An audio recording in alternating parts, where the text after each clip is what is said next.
Miserable king. Oh, rook c1. Oh man, look at that. Bam! Bam! Ooh! And now there's probably a number of ways to win this check. That's beautiful. He does it. Rook c1. Um, This might be game of the day here. Look at that. take on f5 with check as well. Snag a pawn while He you're at does it. only have 30 seconds, and he does Is have he the gonna forced draw. He does take on take on f5? f5. He's gonna come back.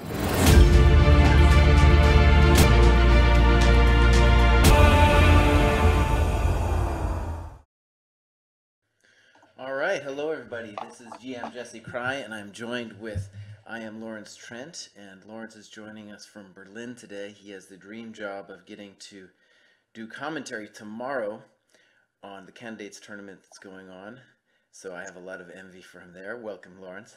Thank you very much, Jesse. Yeah, it's gonna be interesting going through the night today, getting up in the morning, and then commentating on the big shots over at the candidates. But I'm up for it. I love the Pro Chess League, and the Atlantic Division is a bit of a change for me. Obviously, been covering the Central Division for most of this season with Jennifer Shardy, but really happy to be here, Jesse. Looking forward to some action. Yeah. And Lawrence will be looking in on the chats. If you have any questions about anything, ask him, and especially ask him some questions about Berlin. Maybe we can talk about that a little later. But right now, let's jump into the action. We just had two big matches happen with Ljubljana and Marseille, and they both won. And so let's take a look at the odds now of what our coming matches are going to be. We've got Minnesota against Webster and St. Louis against Pittsburgh, and both are heavily favored. The St. Louis crowd is absolutely huge, and they train together and probably are even a little bit underrated. So in my view, two huge favorites going in from St. Louis against Pittsburgh and Minnesota. Yeah, absolutely, Jesse. I mean, the St. Louis teams on paper really even, it's difficult to see them even, as we've mentioned, we were talking about this, weren't we, before the stream started. You actually think it's going to be an avalanche, don't you? You think this is going to be a wipeout. That we've seen the previous matches just now, they've been very, very close, right, in both divisions. But now, are you expecting this to be done by round 3? Could be. It really could be. There are some possible chances that maybe we should talk about now. But before I leave this page, I just want people to see the expected score is 9.5 to 6.5 and 9 to 7. Kind of a big difference. But let's look at the pairings. We can talk about what chances Minnesota and Pittsburgh have. To my mind, we look at Minnesota. They don't have any super strong GMs, but they're very solid all the way through. And Webster has one weak player at 2100, Talia Cervantes. She has to come through for Webster. If she loses all of her games, then Minnesota totally has a chance to advance. I think that's the big story there in that match. And then the next one with Pittsburgh, you got two young kids, Atulia Shetty and Edward Song, who've had a performance rating of something like 2506 or something, both of them, going into today's round. And that's a huge factor. So if those guys can play incredibly well, then they have a shot. Well, yeah, hopefully this won't be Edward's swan song, that's for sure. He's played extremely well throughout the entire season, as you've said, as has Shetty. And, when you've got such talent in youth on your bottom boards, I think that's really something that a lot of other teams have picked up on this season. I know my coverage of the Central Division, you've had Marc-Andrea Maruzzi and various others youngsters who have just way overperformed throughout the whole season. And if you get those youngsters who are rated much lower, who are overperforming, and your guys on the top two boards do their job, then you've got a real recipe for success. So going to be really interesting to see how Talia does today and the other young participants. Really looking forward to it. Yeah, and we got some action already started, so let's jump into it. All right. Let's see here. We got Ray Robson is playing. and Chandra. And maybe I'll go quickly to the pairings. So as everybody knows, we do this thing here where, the top plays the bottom at the, Right. and then we advance through the rounds. So this is a big round for the lower rated players. And Ray playing Chandra, Ray, I think, one of the greatest American talents, of course, a member of the U.S. Olympic team. And I've always, hoped that he could crest that 2,700 barrier just as a chess fan. That's been my hope for him. Well, I think Ray, he's got the talent. There's no question about that. He, as like a lot of other players, has struggled when we're talking about over the board chess, classical chess, with time travel. That's what I can remember from him when I was working with Fabiano, seeing him in the US championships and so on. I think his time management was a big problem. Maybe he has to do a bit of work on his nerves as well. But obviously, when it comes to pure talent, no question that he's 2,700 plus material. So I think he'll get there. He just needs a bit more work on perhaps some other things in the game rather than pure theoretical. And one thing that's nice about this position is you don't see like what I would call a classical Rui in much anymore, right? The Rui that Fischer played and other great players played in the past. We're starting to play D3 all the time. And so here we have a classical Rui, and Black did a weird move, knight d7. But my experience in these positions is even if Black plays several funny moves, he's still going to be fundamentally okay. Smyslov played this way a couple times with ideas of playing bishop f6, which to my eyes now just seems weird, right? But I know you can do this. a4, b4. I like White's position, honestly. Though knight b3 is a little bit sad to make because the knight is usually the piece you're playing against on a5 there. Yeah. So return of the Rui, the old school Rui, and the thing, that's going on in Berlin that we saw recently with Ding is he played the Marshall and just easily equalized against So. Was it yesterday, right? And it's been a hard task for the e4 players who want to play it the classical way, right, with c3 and h3. Let's go on and take a look at some of these other games. We got Shimonov against Mitkov. Mitkov, a very resilient GM. I've played several times. And oh my God. Help me out, Lawrence. What's going on here, man?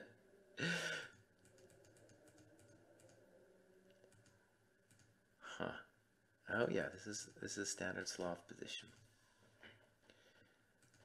All right, Lawrence has left us. I hope he comes back. Standard Slav position, and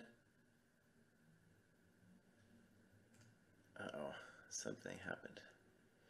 My bad. I did something terrible here. We have to get his camera back.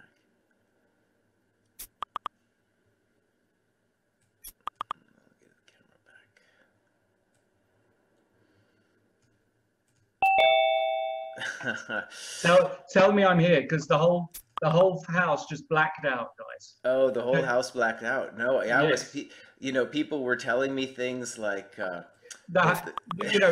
come to Germany, which is they give it everything about, them being the most advanced nation in Europe and everything else like that.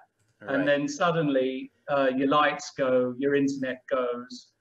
This is what happens when you come to Berlin, Jesse. I should have stayed in Hamburg, So hopefully, hopefully I'm visible. I don't have you visible yet. You don't have me visible yet. We can hear you, I believe. You can hear me, which is good. Perhaps you can bring my video up. Right. The video? I'm in exactly the same spot as before. Good. So yeah. Let's get me up. So I'm going to be suing the landlord if the power goes off again, which is crazy. Huh? Why aren't you coming up? Maybe you have to click try and well. They don't want to see me. I'm reading the chat, guys. Don't think I can't see the chat. Angela Merkel, who lives about 1 kilometer from here, is getting a knock on her door tomorrow. All right, this is what we're going to do, guys. We're going to hit the be right back. We will be right back, and we're going to get the video back. I got you, buddy. I got you. You got me, buddy. All right. Hopefully this is okay. I don't know. Guys, we're back. I don't know what happens. Sometimes these things happen. Apparently Lawrence's business fell out in Hamburg. But we're back. Yeah.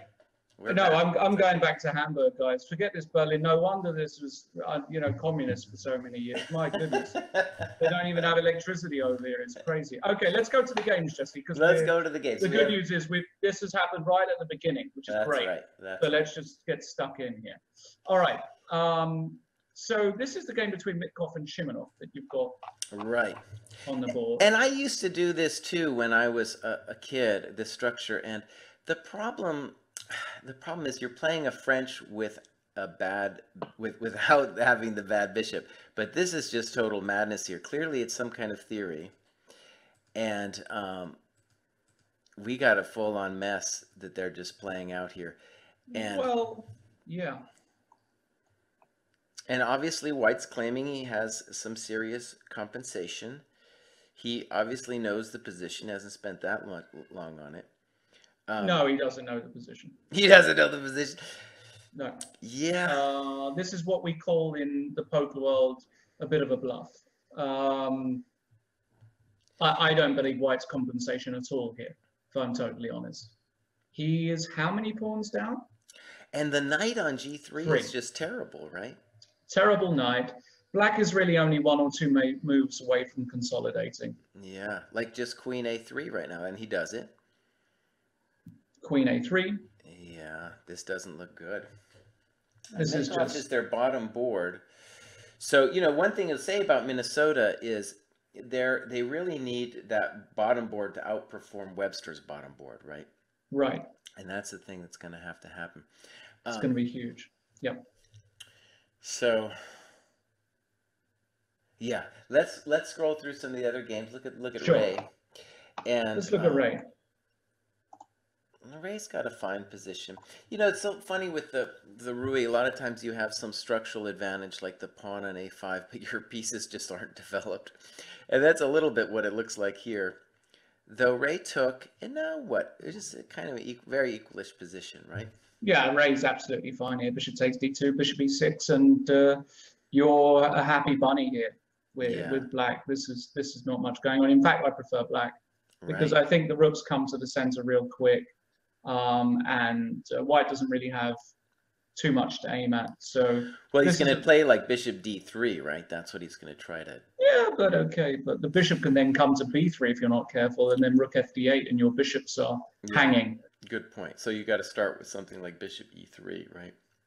Yeah, but bishop E3, then you can start even. You can go rook FD8 there. I don't see what White is aiming for here, and actually it looks as though the Nizhnik game versus Andrew Tang is much more exciting. So I think we should go there. All right, let's go there. I've done this, by the way, with White. This is actually, I've had a lot of these kind of games. Let's just back up a second. As somebody who is addicted to playing this way for White, I'll say this is a great way to play for Black. So you get this position, and back in the day, I would say, no one believed in the move E4. It seemed like you were pushing too hard, too fast. But look at the simple way that Black's play develops here. You just start developing your stuff, develop more stuff, and then say, you want a pawn, you can have a pawn. And what's going to happen next? H5 and castle's long is going to come, and it's all of a sudden a very frightening situation. Very frightening. Well, it is and it isn't. I mean, Yasser Serouan would be saying, give me your pawns, as all of you Chessbrah fans know very much. He loves his pawns. And there have been many players in history, the likes of Viktor Korchnoi, for example, would just be taking pawns. And actually, this is a position where this is, again, an Andrew Tang bluff city. I don't believe in Black's position at Oh, all. good. I love arguing. I love Beautiful. arguing. So it's a good argument we could have. Beautiful.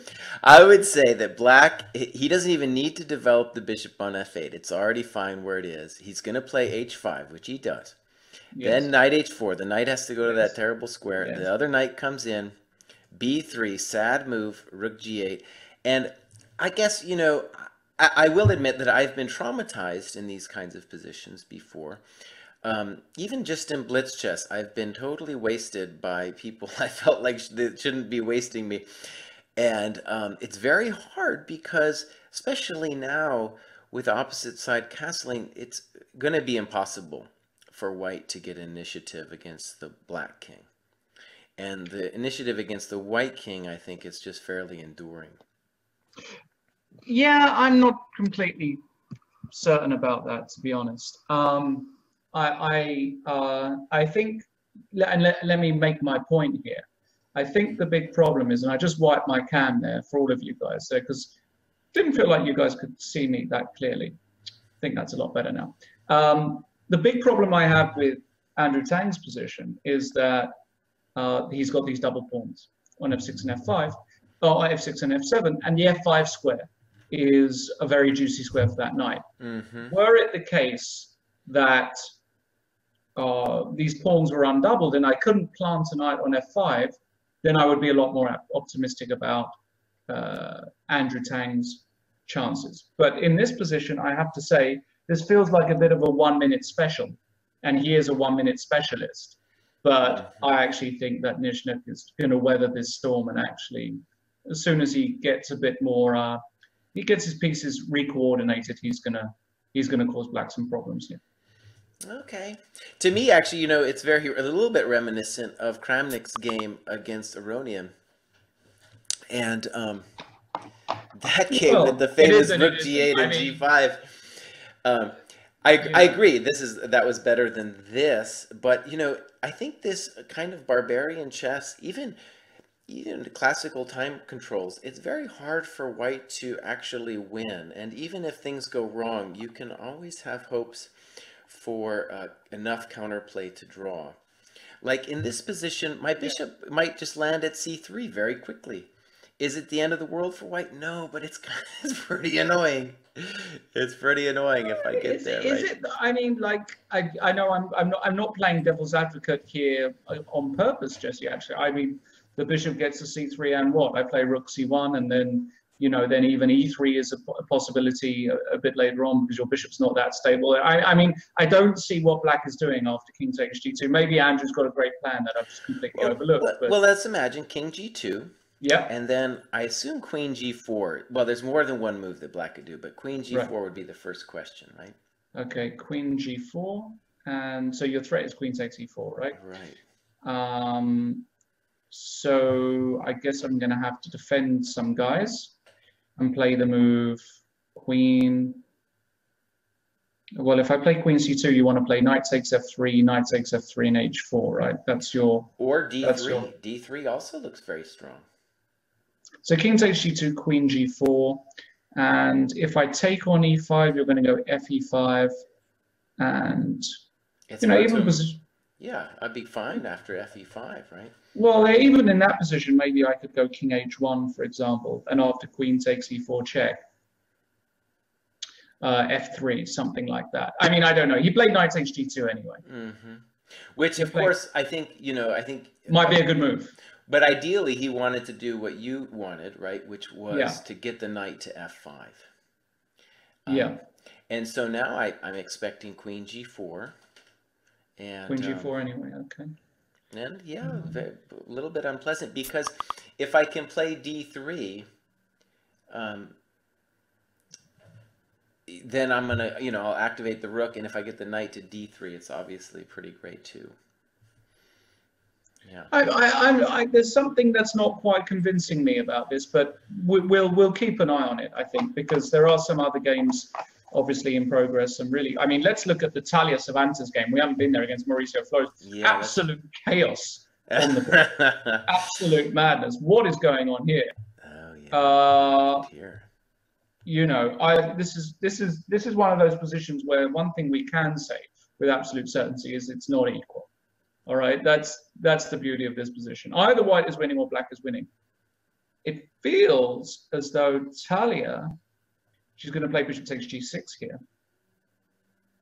Or is she? Or is she going to be super duper clever and play? No, she's played bishop takes g6. Knight d4 looks really scary. Oh. Knight d4, this is what I was going to say. Knight d4 looks troublesome. Knight d4 looks troublesome. Or is it? Maybe I can take it, put the king on f1. So imagine knight d4, knight takes, bishop takes, king f1, queen h4. Yeah, that's what I thought you would do. That is an unpleasant little idea. Those are some bishops, man. Those That's some pretty strong bishops. He did it. He did it. Yeah. Well, and as we were saying, you know, Talia needs to play, she needs to score probably 1 or 2, 1 or 1.5. She gets 1 or 1.5 out of these 4 games. You know, that will, I think, assure Webster. And she, you know, Webster could even win if she lost all of them. Right. But this is the kind of thing, right, which is, you got to believe in black's position. The centralization, the beautiful bishop on b7. And honestly, the knight on h7 just seems like a spectator way over there. Right? Yeah, I mean, she's going down, isn't she? The more we look at this position, the more it's clear that she's not surviving this. But you're absolutely right. I think if she gets a point, it's a huge result for her against this lineup. Any score at all from her is something they should be considering a bonus point. So what's really interesting to me, Jesse, is this, you know, if you're the team captain, do you go top heavy, like, for example, what these guys have done, the Webster Windmills, or do you have a more balanced team where you've got, you know, your 25-50 board 1, 2500 board 2, 2450 board 3, and maybe 2400 board 4. So you've got a bit more strength in depth, but you just haven't got those superstars at the top. I don't know what your take is on. Well, let's take a look at the pairings briefly with that. And, you know, the thing about it when you look is Webster's just got a higher rating average. And, you know, especially if, you know, then you discount Talia, it's just like without her, that rating average is in, you know, around 2600. Right. You know, it is a gambit. It is a gambit. Everybody will probably remember that Magnus's team is not here in the bracket, in the finals bracket, because their board 4 couldn't do it. He was dropping pieces all the time. And we got queen h4 was played. Beautiful, beautiful chess. You know, it always makes you happy if you get this kind of position, right? It's like the Rubinstein bishops going on. Let's take a look. Yeah, this is over. I don't even know. It's over. Yeah. It's going to be it's made. over. It's just over. Robeson, can Robeson win this? You know. Yeah, why not? Why not? I mean, Ray. I think Ray's going to push here. Can he push? I think he's going to push. Can he push? Well, I don't know. Okay, so bishop a6 is not being played for some reason. I don't know what else the guy's going to do if it's not bishop a6. I mean, bishop a6, rook a8, rook c6. Rook c6 would be the question, yeah. Why isn't he doing this? This is very strange. There it goes, bishop a6. There he goes. Okay. And let's see what Ray has in store here. Rook d2 is a thought, of course. But that 8 pawn's going to start moving. No, you've got to go rook a8, surely. But then rook c6, how do you get out of it? What has Ray done? How has he let this happen? I'm telling you, I told you, I was like, he's going to play bishop d3 and attack No, a6. I understand he's going to play bishop e3, but I mean, I didn't expect, you know, Ray to just drop the 8 pawn for free. Yeah. I mean, this is just horrible now for Ray. Because White's next move is bishop b7 if you do nothing. And you go a6, a7. That's right. So, you know, I think rook d2 might be as... Okay, so imagine rook d2, bishop b7, rook b2. Rook a1. And then rook a1 looks strong. Because if a6, then maybe I can survive with like rook a2 and b3. Yeah. Rook a1, and then I got to come up with something. And maybe that something is b3. A7, rook a2, or I don't even know. You know, I don't even know. Then I can take it, right? And then I queen and I'm covering the a1 square. Maybe you want to put that on the board there, Jesse, to illustrate. You can just flick through the moves on this board. So it would be bishop. It would be rook d2. Yeah. So I don't think I have flicking potential. Bishop You b7, rook b2, a6, or excuse me, not a6, and then rook a1, and b3. I'm sure you have flicking potential. You just go with the pieces. Just put go it with on there. Oh, look at that! I got flicking potential. You unlocked all my business here. Look at that. I mean, you've got flicking potential. We are flickers. We are. Wait, but look, it's not true. It's not true. Black can still do this. Okay, rook b2, rook a1. Let's see, b3, a6. A6, right? Rook a2. Rook a2 here. You're right. We were one move behind. Yeah, okay, that's important. He didn't do it. He went rook a8, Jesse. He went rook a8, which is very passive. And now rook c6. What's going on here? Surely rook c6. There's no other move, right? You've got to go rook c6. Or check. Now, that might be an even better move. When I say you've got to, that's really why Agshad is a better player than me, because rook c7 check is obviously the best. Maybe it is because it's midnight here. But now you go rook c6. I'm not sure how much of a difference it does actually make. Yeah. No, he had to play rook d2. What is rook a8? That's way too... Looks way passive, yeah. Too passive, yeah. White still has to, figure out how he's going to ever move the a-pawn. But, yeah, it looks terrible. It looks absolutely terrible. Well, you play rook c6, king e7. You can put the rook on b6. And then, in the worst case scenario, if you have to remove that bishop, you win the b-pawn. No, but black's going to play b3, right? Okay. Well, then that gives some entry squares for my king. What? He wants to get this b-pawn ending. I'm not sure about this decision, but... I liked it better the way we were saying with rook c6. Yeah. This way, though, is very safe, right? He is playing for two results here. That is clear, That is, rook a5, rook b4. And, Ray's going to have to try and make a draw here, which he's capable of doing. He's going to give a check. This is suffering, though, right? This is real suffering, because also the king position of black is very, very poor in this endgame, because black structure is not good. So I think Ray is already thinking about playing king f7 here, not to be cut off on the back rank by rook b7. Yeah. You need to play king f7 and h5, and my gut is that this is lost, right? Because the rook on b7 is really going to be strong. It could be. I mean, it'll be really interesting. This endgame has been played many, many times. They're always a bit different. Like rook b1, rook b7. I don't understand rook b1 first. Right. Now he wants to go h5. Yeah. Okay. Now, now he played h5. Shout out, by the way, to Bolt Housie in the chat. This damn Trent is so hard to listen to with that crowbird accent of his. I couldn't agree more.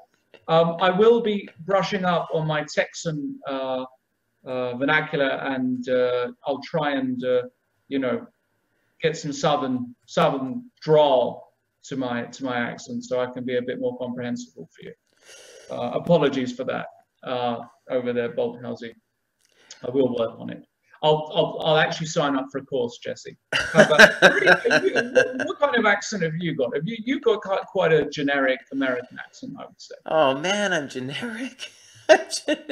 I'm not saying you're generic. I'm saying your accent's a bit generic. Is that right? Yeah, I've been all over the place, so I got little touches of weirdness in me from all over the world. Let's take a look at this Midkoff game. Yes. Oh, man, well, it looks like Midkoff found his compensation. He found his compensation. Did he find his compensation, or did he find two other things, that he can grab hold of, certainly mid-game in this kind of format? That's what I want to know, because did he find compensation? I mean, well, didn't he? He's got the C file, and he's going to place things like bishop g5. Yeah, even black can play moves like rook c4 here, exchange a pair of rooks, give back a pawn to reduce the play, and claim that, you're not going to do much damage to me with just a rook and a bishop. That's the first thing that... There comes rook c4, you called that. And I think the rook's coming back to c7 unless black does something clever here. He tries to be clever with king d6. Check? I don't know about check. I don't know about that. I didn't think bishop f4 was any good. There, he's okay. Mitkoff's on 0 time, so Shimonov really has a chance to outplay him here. And now he's just yeah. Mitkoff really lost his chance if he had anything with bishop f4, because now the king is just more active, and the extra pawn is an extra pawn. Nah, this is not even a contest now. He's down on time. Shimanov's the better player. This is a routine 96. Knight comes to d4. I was pretty confident that Shimanov was going to call this bluff. If I'm honest, I think this was a bit too much from Mitkoff, and it's going to be an important win here for the Windmills. Yeah. So let's take a look. We already have Minnesota and Webster already at 1-1. And let's look at Nizhnik. Nizhnik won. Yeah, Nizhnik won. As I said, Talia. That position, I really believed in White's position there. I think Andrew that was a good 1 minute attempt by Andrew. And of course, Mauricio Flores won, so that was 1-1.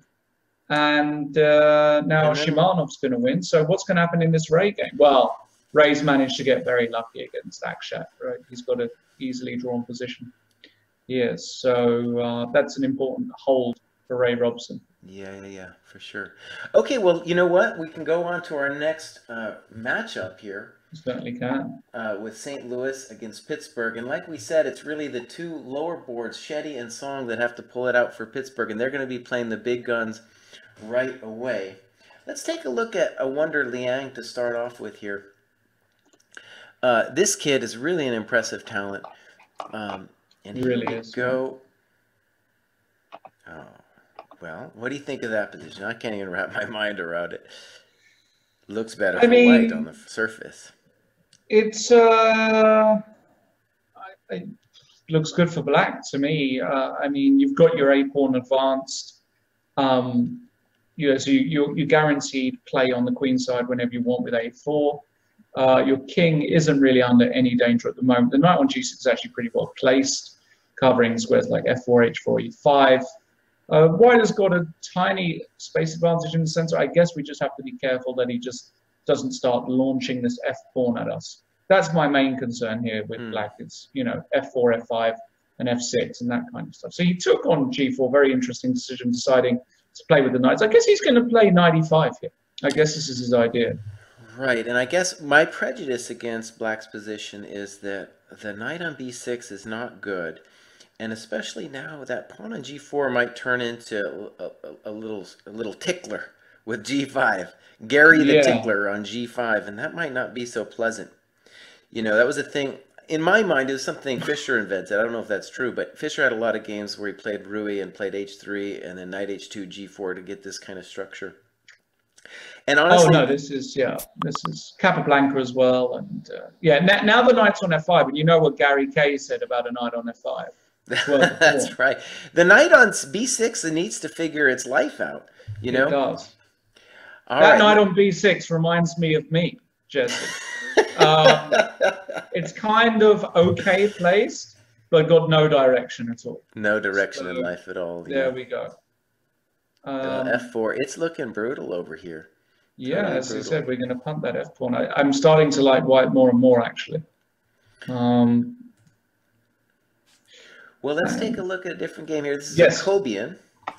We can go to Jacobian. The famous Shetty, who is one of the kids we're looking at. And very Jacobian style position already here for black. Very solid. It's very hard to beat Var. Very tough to beat this guy. I've had a number of good positions with him, and I've never won. So even when it goes well, it's very hard to beat him.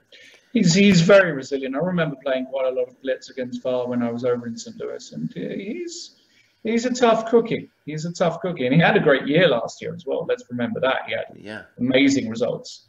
So interesting to see him play. What's going on here against Shetty? Well, I think Shetty, he has the dream of that unopposed light square bishop on g2 being a god of the universe someday. But honestly, Mike's, the black centralization is so strong, I don't think he has anything.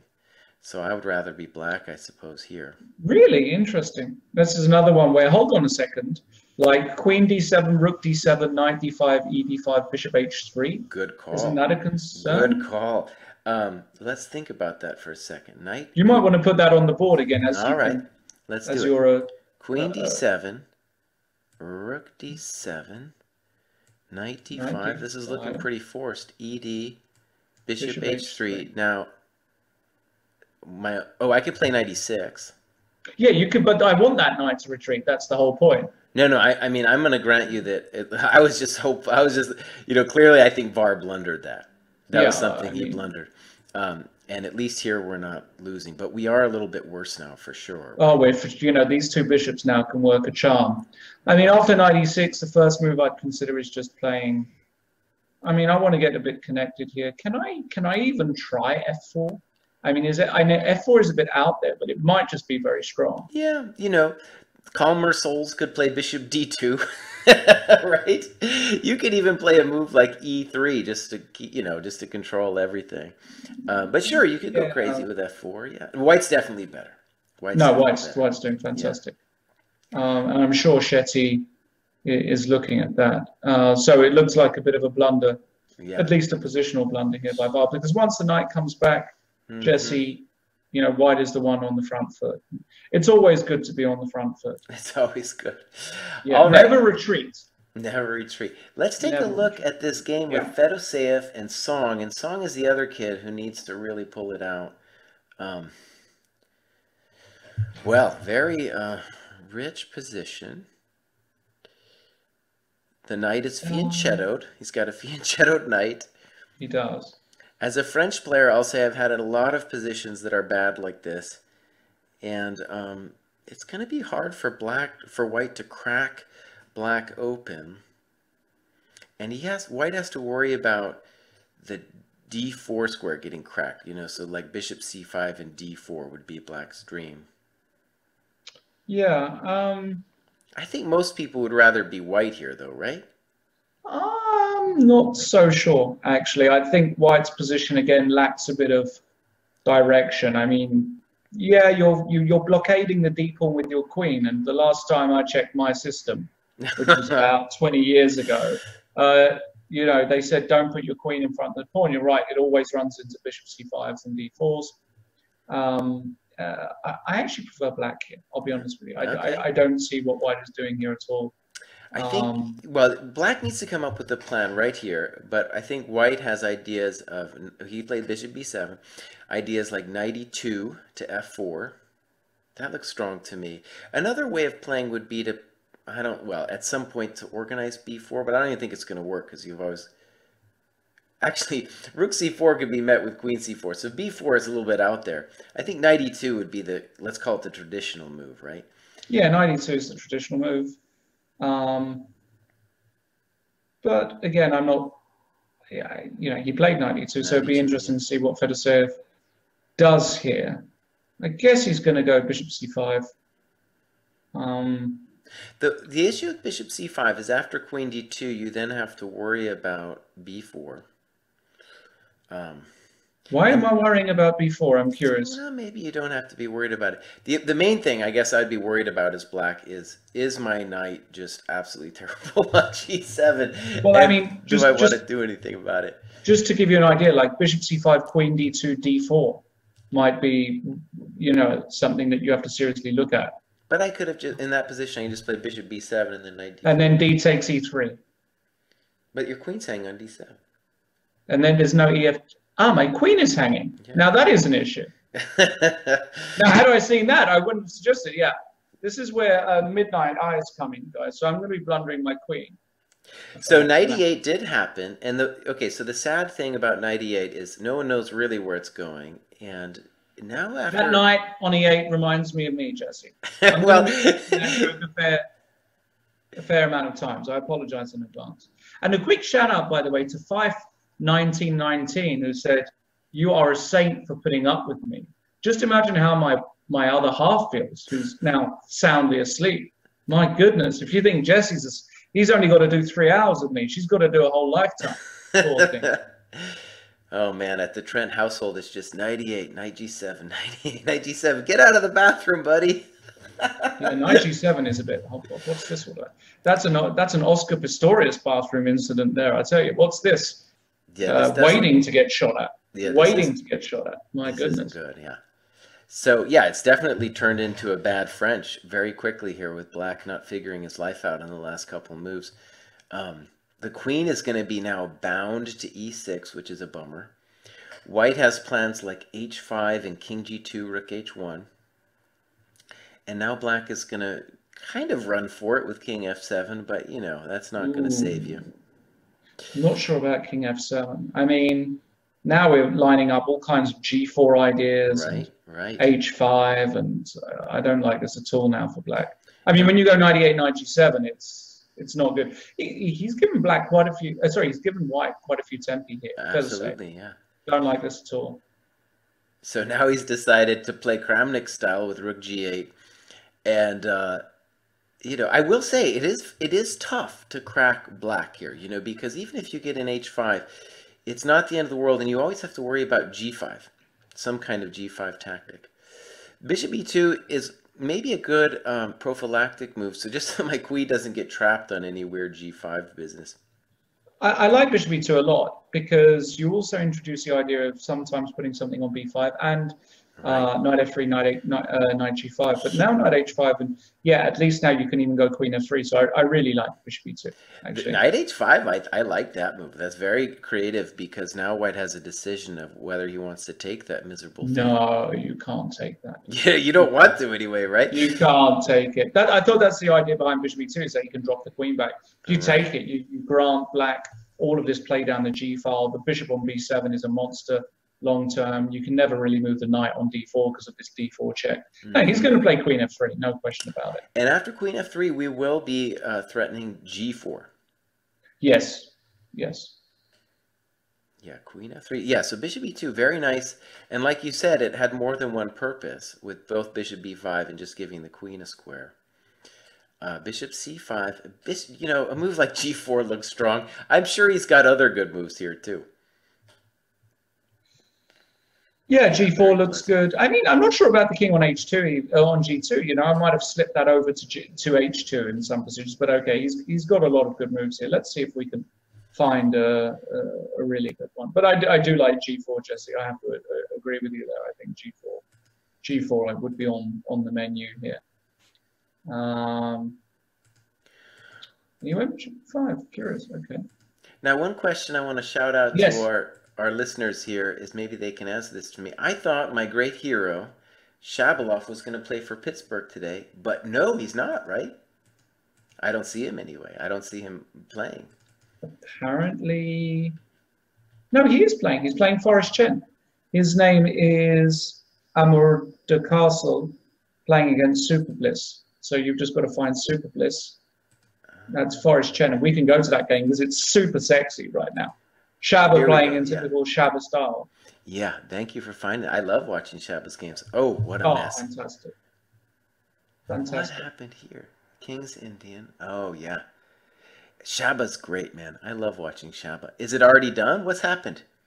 Knight g4 on the board, setting up the famous, one of the most famous checkmating ideas, the smothered mate. Maybe you want to show that, Jesse, if White plays a move like a4.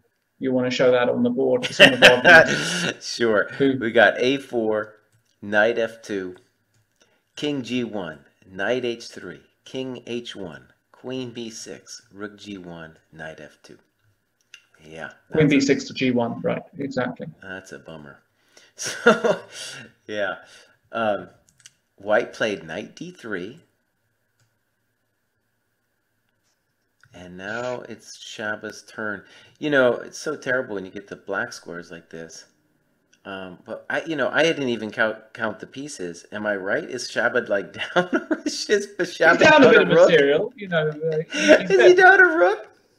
Well, yes. I mean, on paper he's down a rook, but you know, on paper I owe the bank a load of money, but it's not real. Like, you know.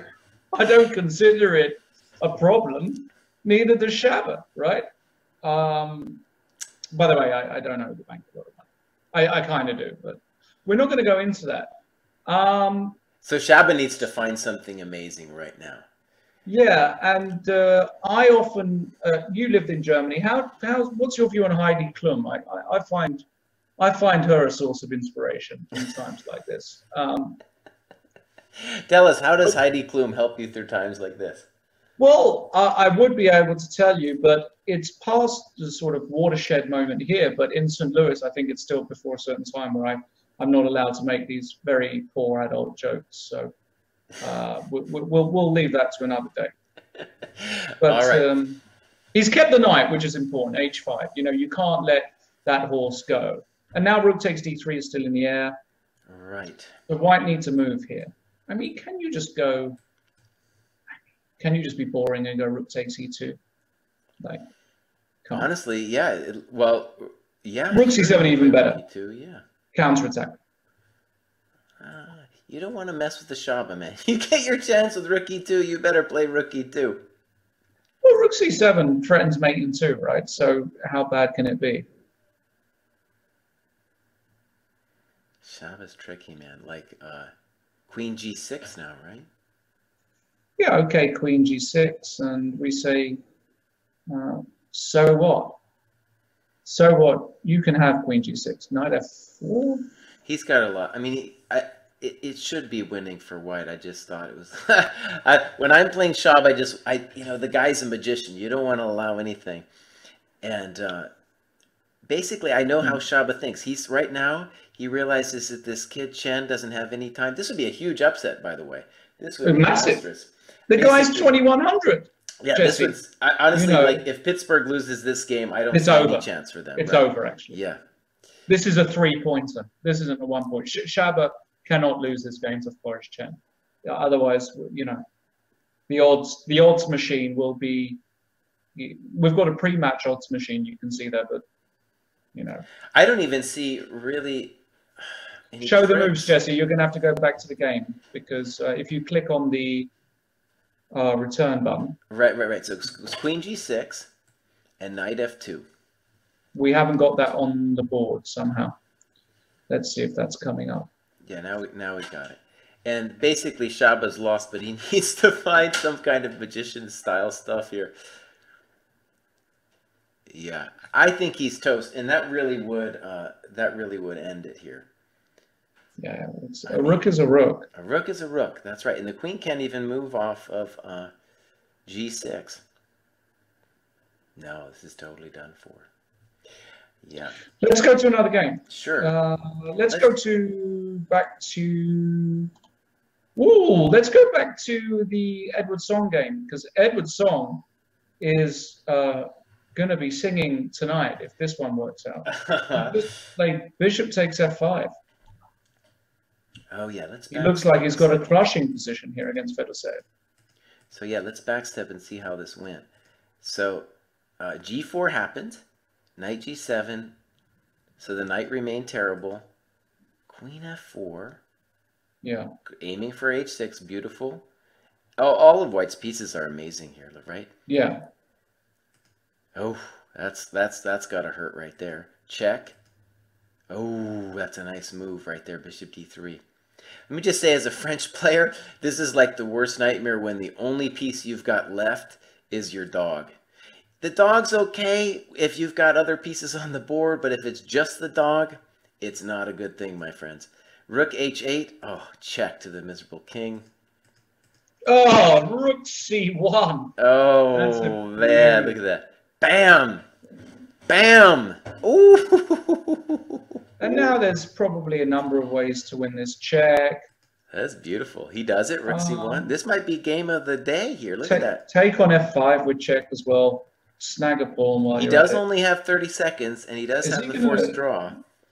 He does take on f5. He's going to come back. Now he's going to go queen d6. Now he's going to go queen d6. Has he maybe missed something, some defensive resource here? Queen d6 played.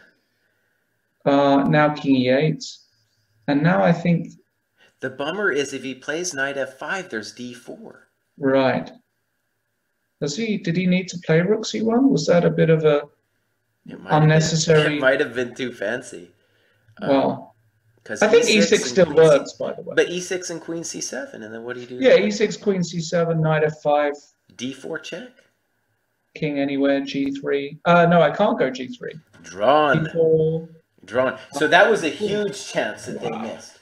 That was an absolutely huge chance. And right, so to recap, St. Louis has got a monster team with Fedoseev, and Fedoseev just escaped. I mean, he was definitely lost, and the kid played a great game.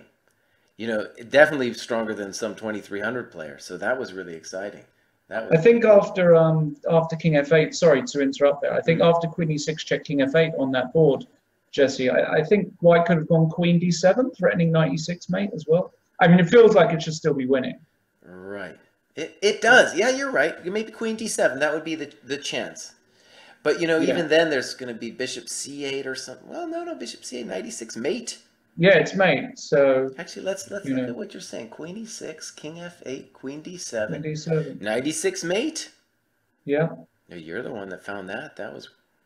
And if Rook G6, then maybe you can just go E6 there and then E7 check. Or just take the bishop then, right? Your knight's amazing. Nothing's you can take the bishop, but yeah. you can also make the guy with E6. I mean, yeah. Okay, so, we got Shabba still going. Let's go to Shabba. Super time pressure. Shabba needs something right now. Whoa. Oh, actually, I'm having troubles getting the right position. Oh my God, Shabba lost. Oh, dude, Shabba lost. Okay, that's maybe what you want to do, Jesse, is if you can see the arrows just below the board. Yeah. Okay. There's one that looks like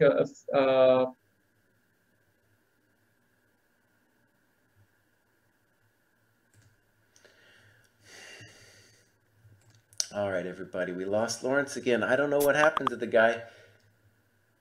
And he'll be back in a second, I'm sure. Let's take a look at what's going on here. And we got Shimanov is playing.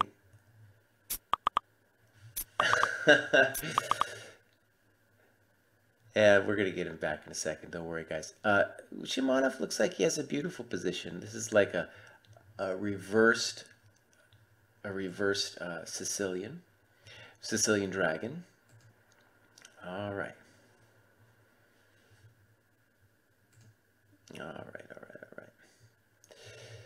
Okay.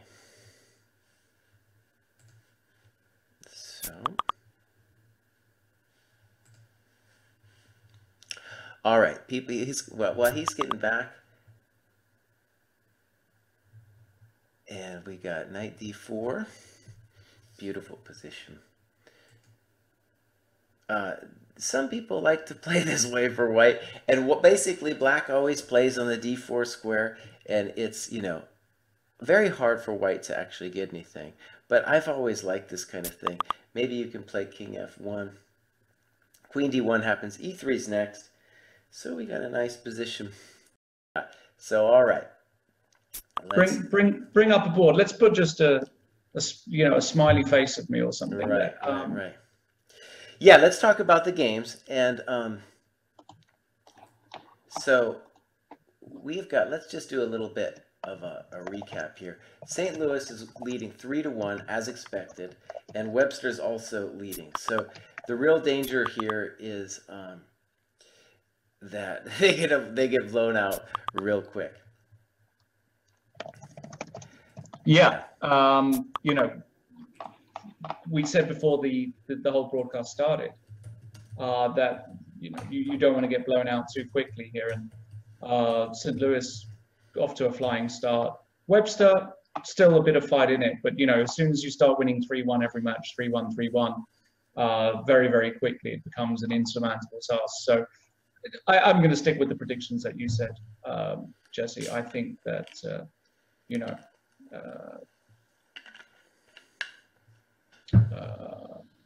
I think that the St. Louis teams are just going to fly through here. Yeah, all right. Let's take a look at some of these other matches here. So, Shimanov is continuing to build this nice reverse dragon. That looks good. And Yeah, Shimanov is a tricky dude. You know, he's obviously extremely strong, and he's very difficult to play against practically, and his position just looks very, very pleasant here against Akshat. Unless Akshat can plant a rook here on c3, which is one of the ideas, to reduce some of the pressure along the c file. I really like Alexander's position. But, you know, Akshat does have the 2 bishops, and it's not that easy to organize something against c6. So, you know, I do like Akshat's idea, though, of planting a rook on c3. I think that's very good. I think that's very, very good. In other games, we've got Akobian against Song, which is just starting out. We've got Mitkov playing black against Ray Robson. And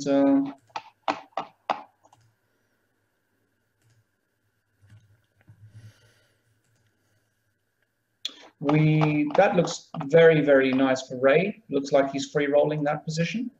yeah. In the game between Fedoseev and Shetty as well, that's just kicked off as well. So that's right at the start, but I like white in those positions. And then we got Floris Nishchik. We got a lot of different options here. A lot of very, very different kind of positions. Yeah, and Shabalov has just started his game against Zerbuk, and typical Shabalov style, he's going to have a choice of whether he wants to go to the end game. I think he should play DE4 here. I've seen this kind of thing before, and in general, it's kind of like a really strong King's Indian, because you can often figure out your bishop, your light square bishop on F1. Yeah. Yeah, no, certainly. Yeah, he's so experienced is what I like about Shava. I think he's I mean, obviously terrible first round result, but he can come back from this. He's a very strong player. Andrew Tang versus Talia Cervantes is also very interesting. Looks as though Andrew has got very, very good position there, must be said. So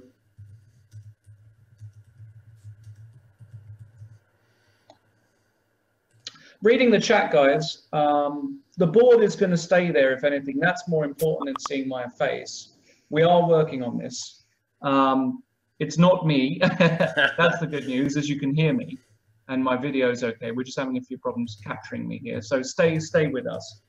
A lot of people are saying it is better without my face. So we should get the viewership up here, Jesse. That's right. I totally agree. Right. Maybe they can just put a Potato Man JPEG on there and capture that for the moment, if that's going to be easier. Maybe that's what we want to do. So can I? Great idea here by Bloody Bob in the chat. Says Lawrence, can you pretend to be Jesse's conscience? I would love to be Jesse's conscience today. That would be an experience. Oh, I got you, buddy. I finally got you. I talked to the gods of the universe. Actually, it was just dumb luck, and I got you. You got me? So I got you, buddy. That's really pleasant. Oh, my God. Oh, man. I'm taking up too much of the screen. Put me back. Put me down. There we are. Put me down. Put me down. Yeah, there you go. All right. So, yeah, technical difficulties. You know, it's the same in the chess life. You know, you think you have it figured out on the board, and then some weird thing happens, and you just don't got it figured out, right? That's what you got to deal with. Absolutely.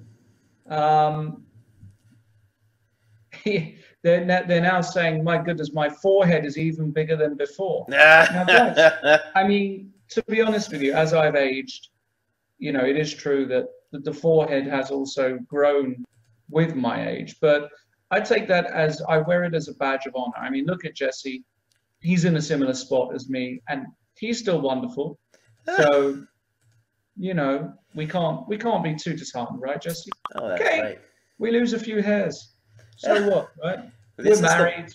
You know, That's they why they still put love us us. together, because we're bald. They put the Right. bald guys That's it. together, you know, That's it. and then the guys, you know, they want like some headroom over us. I'm like, no, let's just cut it a little lower. Let's get cut a little lower. We don't need to see any of that stuff. Yeah. Absolutely. Okay. Now it looks, okay. All right. Looks a little funny, and I'm working on it, but that's what we got for the moment. Okay, I'll talk about the chess while you work on that. How All about right. that? All right. All Jesse, right. let's go to a game and you work on getting my face looking a Really bit more nice. normal, Yeah, we're gonna make and your I'll face talk look about a really game. good. So let's go to the game between Ray Robson and Mitkoff. Can you bring that up? That's the Sure, game, sure. GM Mitkoff versus Ray Robson. Okay. There we are. Opposite color bishops. Yeah, it's opposite color bishops, but it's one of those opposite color bishops position where there's a pair of queens on, which makes a big difference. And Ray is also, if I'm counting correctly, 2 pawns up. And he just played the move bishop to c3. Which I don't understand. Why wouldn't you play d6? Yeah, I don't understand it either. Why would you get... he wants to go queen e1? Yeah, but we can block the mate. Play queen d6 or something. We're fine here. What did he do? You d6, you had a pass pawn. It was running. Yeah, that pawn was running. I don't understand why he did that, to be totally honest. Oh, yeah. All right, let's move through some. Let's look at the big fish. This is Fedoseev against Shetty. I have played this. We're getting a lot of French positions today. I have played this variation myself. Okay. And the idea is the bishop. This is what French players will go to fix their bishop. You know, they'll get that pawn on f5, and at least your bishop on e6 gets to play. And this, I think, is a very nice position for black, because white has to worry about f4. He has to worry about g5, and of course the square d4. Black now, though, castles long, which I don't totally approve of. No, I just don't approve of that. He should have castled short. But even so, this is still an interesting position. The reason I don't like castling long is black wants to develop counterplay on the queen side with moves like knight a5 or like knight a5 and rook c8. And playing on the king side is not what you want to do. At least, you know, that's my experience. And white plays, Fedoseev playing simple moves here. And it's going to be hard for black to play g6, right? Because my knight's always going to land on f4. And I think black probably wants to play things like king b8 here. So yeah, that was a controversial decision, castling long. The thing I'll say about it, look at backstep. I've had a lot of games like this. If you castle short, it's very hard for white to mate you, because the pawn on f5 is a defensive genius. It's like a wall that you just can't get through. And in the meantime, white will have to worry about all these squares on the queen side that black's going to invade on. So, you know, I think Shetty decided that he was going to be a genius and break through with g5, but, well, rook g6 is an inspired attempt, but knight f4 really should just seal off any attempt by black, right? We can even put our knight on h5 if we feel desperate about it. Knight f4, rook g4 will come, and I'm not entirely sure, Jesse. I mean, I understand, I do hear you. But maybe rook g4, h5, h4 is very, very fast. Yeah, and that indeed happens. And the problem is knight h5, the d4 pawn is dropping, so maybe this was a bit loosey-goosey by Shetty, but actually it looks as though this is working out. Yeah, no, I think it's at least a practical problem that white has to solve here. And on knight h2, you could even sack the exchange with queen d4 or something. Well, certainly, you know, in these French positions, you can definitely go queen d4. You can even go h5. Sure, yeah. You know, open up the h. So you've gone bishop e3. I would be going h5 a toque, al toque, as they say in Spanish. I'm not thinking about playing h5 here. If he puts a rook on c1, maybe then I'd consider playing king b8. But you've got to go h5. Sure, play h5. He's got a lot of time though, so. And I think maybe I'm going to guess he thought he could play. Well, you know, maybe I'm eating my words here. So let's just backtrack. black has some dynamic potential and white has all of the strategic advantages, basically, Right. right? And so the question is it as violent as it looks? And, white could do things like king g2, rook h1, which isn't going to stop the attack by any means. The attack's still going to come. But long story short, white needs to come up with a way now to deal with this monster storm brewing around his king. Yeah, the problem is after king g2, h4, rook h1, black can actually just double on the g file, Right, and the right, yeah. What are the we doing? h4 Right? pawn is immune. So I really don't like white's position here. I think black is very, very fast, and white is very, very, very, very slow. I really like the logo for the Pittsburgh. They got that fist. I like I like that fist. That's a cool one. And this is really a fist of a move here with the way black played it here, just going for white. It looks a bit anti-establishment to me. Yeah, that's right. That's right. Jesse, yeah. Right? You lived in Germany. It's something like you'd see in your student days when, they think there's a strong leftist movement now. They ain't seen nothing compared to the 80s and 70s, right? Especially here in Europe, where there were huge movements across college campus, and this was a very strong symbol. So they mean business. They're looking to create their own movement. That's the way I interpret it. Maybe he needs to do, I don't know what he needs to do. He needs to maybe knight g2 and bishop f4. Know, it's terrible though, right? I don't know what to do. Well, knight g2, h4. And knight g2, h4, bishop f4. It's kind of ugly. But I honestly, I don't know what to do for the guy. I mean, mate, I don't know. I don't have any ideas for Federer. He's so strong as well. That's the odd thing. He's playing, like, with all due respect, somebody way below his level. Very, very strange. Let's go to this Robson game. He's just got a couple seconds left against Mitkoff. He is still up a pawn, opposite color, and this is just going to be a time scrabble. White, of course, white will someday play f5. No, I take it all back. He plays g5, which I thought you weren't supposed to do, but okay, because now queen e6 comes. Good move. And very hard to stop the pressure on the light squares. g6 happens. Okay. Well, ambitious. Queen f5, good move. Bishop e5. Okay. Queen e6. Now he has to come back with the king. Oh, but then. So then we check. Yeah. Yeah. Bishop e5. Making some moves here. You can't. Yeah. How does the white king get out of this? You don't really, right? It's going to be a draw by perpetual check. By perpetual. He finally he didn't. And queen g3, queen g2. Or something? He's repeating. Yeah, he's repeating. But this must be a perpetual here. Bishop d4. Maybe he can sack on g7 somehow? I don't know. No. Come on. Looks like a draw. Does look like a draw to me. I think this is a situation, too, that someone has forgotten to press the draw button. Right? Let's press the draw button. What is this we're watching? All right, the draw by repetition. All right. So, how about... And look at this, Jesse. The Minnesota Blizzard, Webster Windmills, 3.5, 3.5. The game on. We are cooking. Absolutely. And how is Cervantes doing? I haven't kept keeping track. Oh my goodness, Jesse, you're going to have to go back to that unless you've closed it. But basically, Mitkoff, whenever Ray Robson played Queen G3, he missed Queen E7, mate. He missed it about 3 times. But he was pre-moving. He was pre-moving. How were you supposed to do it if they're pre-moving? But he had 24 seconds. Where do they get these GM types? Honestly, Jesse. Mate in 1. Yeah. They're missing mate in 1 here. What is this stuff?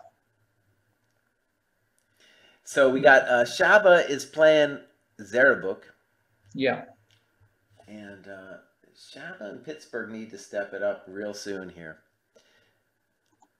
Interesting position. What's going on here?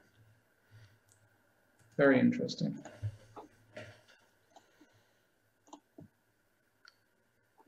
Wait, what just happened here? He just played knight e4 like a madman. Look at that. Bam. I have a feeling black missed that move. Wow, 94. Beautiful. Beautiful move. And you're going to have to do something gross like, I don't know. And then the knight's going to land on d6, I guess. That's a Shabba move. That's a right Shabba there. move. That's right, yeah. Yeah, agreed. That is a Shabba move.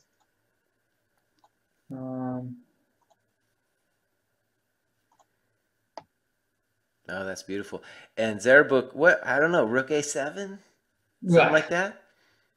You know, it's not lost or anything, but white has a pleasant advantage. And maybe the biggest thing about white's position is after you stick the knight on d6, you need to get your knight on f2 into the ball game, right? That yeah, guy. but rook a7, Jesse, just bishop takes a7, right? So we can't do that. Oh, very good. We got a sniper sitting there on the you know, I just bet some kind of rook to, so rook d8, or you could do, you know, it gets really ugly if you start doing something like knight db8. Any knight to b8. That's really ugly, yeah. But that's the kind of terrible thing that Zerbuk is thinking about right now. Knight f8. That's the right move, yeah, because you protect at least e6 and you keep your rook active. That's the move I was going to suggest. Yeah, that knight's okay. It's pretty terrible. Now you have now Shabba has a choice here with knight c5 or knight d6. Both of them look good. Both of those moves. I would play knight c5. I guess bishop d5, and then, well, maybe not. Maybe I would go knight d6. Yeah, here, knight actually. d6, right? And I think the idea could be you intend to play g4 next. And hope to, I think you have prospects of just cracking it all open. Shabba plays the conservative knight c5. And maybe the simple idea here is not only do we get the nice bishop, but the rook is going to land on d6 if you take. And also, we should point out the light square bishop on a6 could really become very terrible if white gets to trade off the other minors, right? If you just get stuck with that terrible bishop. But you know, knight c5, I'm not sure because, like, yeah, we're just gonna leave it there. I like knight d6 much better. I'm worried about my knight on c5, like maybe rook a5 next, and then what do I do? Yeah, I didn't understand this decision by Shabalov. I thought knight d6. Bishop c8. I think rook a5 is threatening to win a piece, or am I missing some? Right? Just rook a5. Thank you very much. It's gone. Yeah. How do you get out? What are you supposed to do about that? I don't know, but it's a terrible mistake. Oh man, Shabba. This was a big chance for them too. I mean, he's playing kind of not really that great, huh? Shabba? What do you mean he just played knight d4? That was a great move. I mean, he played a great move, but you've got to play more than, you know, just, I'll tell you, but I play great moves every game, right? And I still lose most of them. It's not about playing a great move, it's about playing a great game. And Shabba, we even saw in the last game as well, you know, he's going to have to pull his act together if he's gonna contribute this week. So Minnesota and Webster, by the way, tied. I know. Tied. Minnesota could be in front here, but no. But you know, Queen e7 mate, Jesse, mate. Yeah. I mean, do you think the Grandmaster should be able to keep his title if he misses mate in one? Oh yeah. If that was the case, there wouldn't be any GMs left. Are there any circumstances in which a Grandmaster shouldn't be able to keep his title? Oh, that's interesting. No, you know, it's like tenure. You know, we just made it. We're done. We're done. I understand, but you know, I think there are certain things. We'll talk about that another day. All right. Let's go back to. Can we go back to the Fedoseev game, because that is very exciting. Where are we here? This is the game between ASMS 9699 and Big Fish 1995. Right. Big Fish 1995 with the white pieces. So white has held it together, at least nominally. Yeah, he's held it together quite nicely.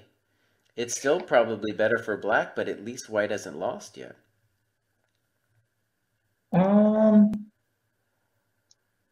Yeah. Yeah, he's kind of holding that knight on f1 is just about holding things together. Shout out to Lil Peasant, Grandmaster Alejandro Ramirez, I believe. Shout You out to know, Alejandro. A5, very nice. And now, what I like about that move is that really Black wanted to attack there the whole time anyway. But here, not only does he have the attack on the king side, but that's also where Black is vulnerable. And so Black correctly says, I'm also better on the queen side with A5. Very And interesting. Shetty not having any fear about Big Fish Fedoseev, right? Just like, no, we're going to come and take it all. And that's what he's doing. Oh, man. Yeah. Now, it is dangerous, of course, because very dangerous. I'm not sure I would have done that. Yeah. How does he break through, though, here? How does he actually find that breakthrough?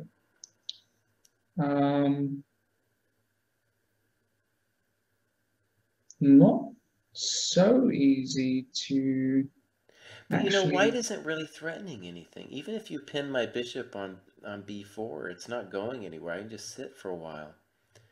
I'm not sure about that, Jesse. Bishop d2, for example, followed by bishop takes b4, and then some queen d2. And I might be getting into some trouble here. So, like I think a nice move that would piss me off if I was white is rook h1, and then you're threatening stuff, weird stuff, depending on it. Not yet, but it's just always going to be looming to play queen f1 and then the other rook to h2. And as long as and there it happens, rook h1. There it goes. Yeah, no, that's the one. Okay. So, for example, remember that variation you said with queen d2? So whenever anything like that happens, we snip on f1 and then rook h2, right? Right, exactly. Now, Black does need like some kind of constructive move here. But honestly, I feel like he's winning. Yeah, I'd much rather be Black here. I mean, I don't see it. What do you mean? You don't even need to see anything. We're up a pawn. We got these rooks on the h-file. What else more do we need to see? I'll tell you what I'll do, Jesse. I'm going to say that White's going to win this game. How about that? You might be right. Now, the main problem for Black is his time. His time is a problem. And a cruel thing that Fedoseev can now do is just play rook a1, queen b5, rook b1, and ask Black, do you want to play for a win? That doesn't mean that Fedoseev has to take a draw, but, it's just a psychological check. What do you want to do to me, buddy? Do you really want to go for it? Because queen a4 didn't improve the position, right? After rook a1, queen b3, you're just still rook b1. You're not going anywhere. Right. Queen b2 is played. Yeah, no, this is 1-0. This is 1-0. Believe me. And I might not know how to play chess, but I know what's going to happen in the game. All right, this is just 1-0. I don't know. I think Pittsburgh, if they lose this, they're in jeopardy of really going very far behind today. That's right, yeah. Like, let's say I play queen b5 here, right? Okay. And you played like rook c6, queen c6, queen b4, queen c2. It looks dangerous. No, this is a goner. This is a goner. What did you play here? Bishop d7. This is a goner. That doesn't look like a good move. That's definitely not a move you're going to play to win this game. Bishop d2, simple and strong. It was really a bummer that he put the queen on a4 because, then he lost all his chances for dynamic stuff on But f1. I mean, why go a5? I mean, this for me is an exceptionally poor decision. Oh, I liked a5. I thought that was great. Really? Yeah. Hit him on both sides of the board.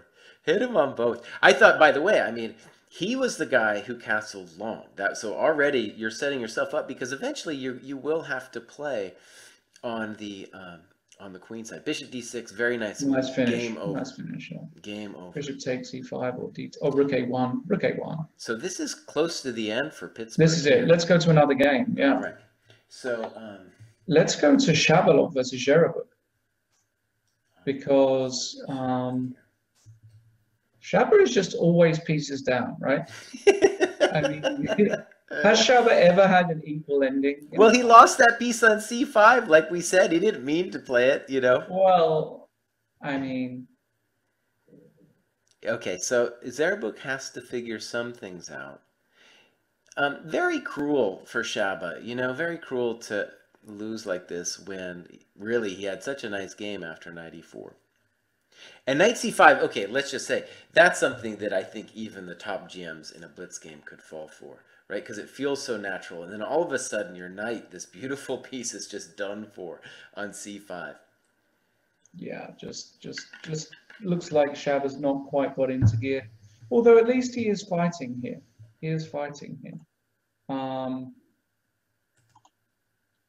But yeah, I mean, you know, Jerabuk, he's 2650 Grandmaster. He's going to find a way to get out of this, or is he? Or is he? Or is there real hope here? Actually, the more I look at this, the more I'm thinking, hold on a second. Well, he does. He has to figure some stuff out about where he puts the bishop. If you go to a6, some kind of rook a8 is going to happen. But, you know, worst case scenario, Black can give up the bishop on a6 and take the b2 pawn. Well, I would play bishop takes e3, king takes a3, rook a2 here. Right. That's the worst. I mean, like, I can always get out with rook b2 and just give you the a6 bishop as well. But even after rook a2, Jesse, you're threatening bishop b5 there as a little threat. Oh, yeah, very simple, yeah. No, I mean... So... No, I mean, my gut tells me this should still be winning. Really big question in the chat by MacDaddy09. Why is Sean Nagel not playing today? Now, Sean Nagel, the Nagel monster, and I mean that with, you know, sincerity. He is an exceptional player. I remember I was commentating with Robert Hess one week, and he's just a monster. He's way underrated. Why is Sean not playing? Perhaps somebody from Pittsburgh can let us know, because he is my hero, Sean Nagel. The Nagler. All right, I'm gonna declare this round toast for Pittsburgh, and let's move on to Shimonov and the rest of them. And here Shimonov is playing Tang. Or Tong, and he has, well, I would call this a small edge here, right?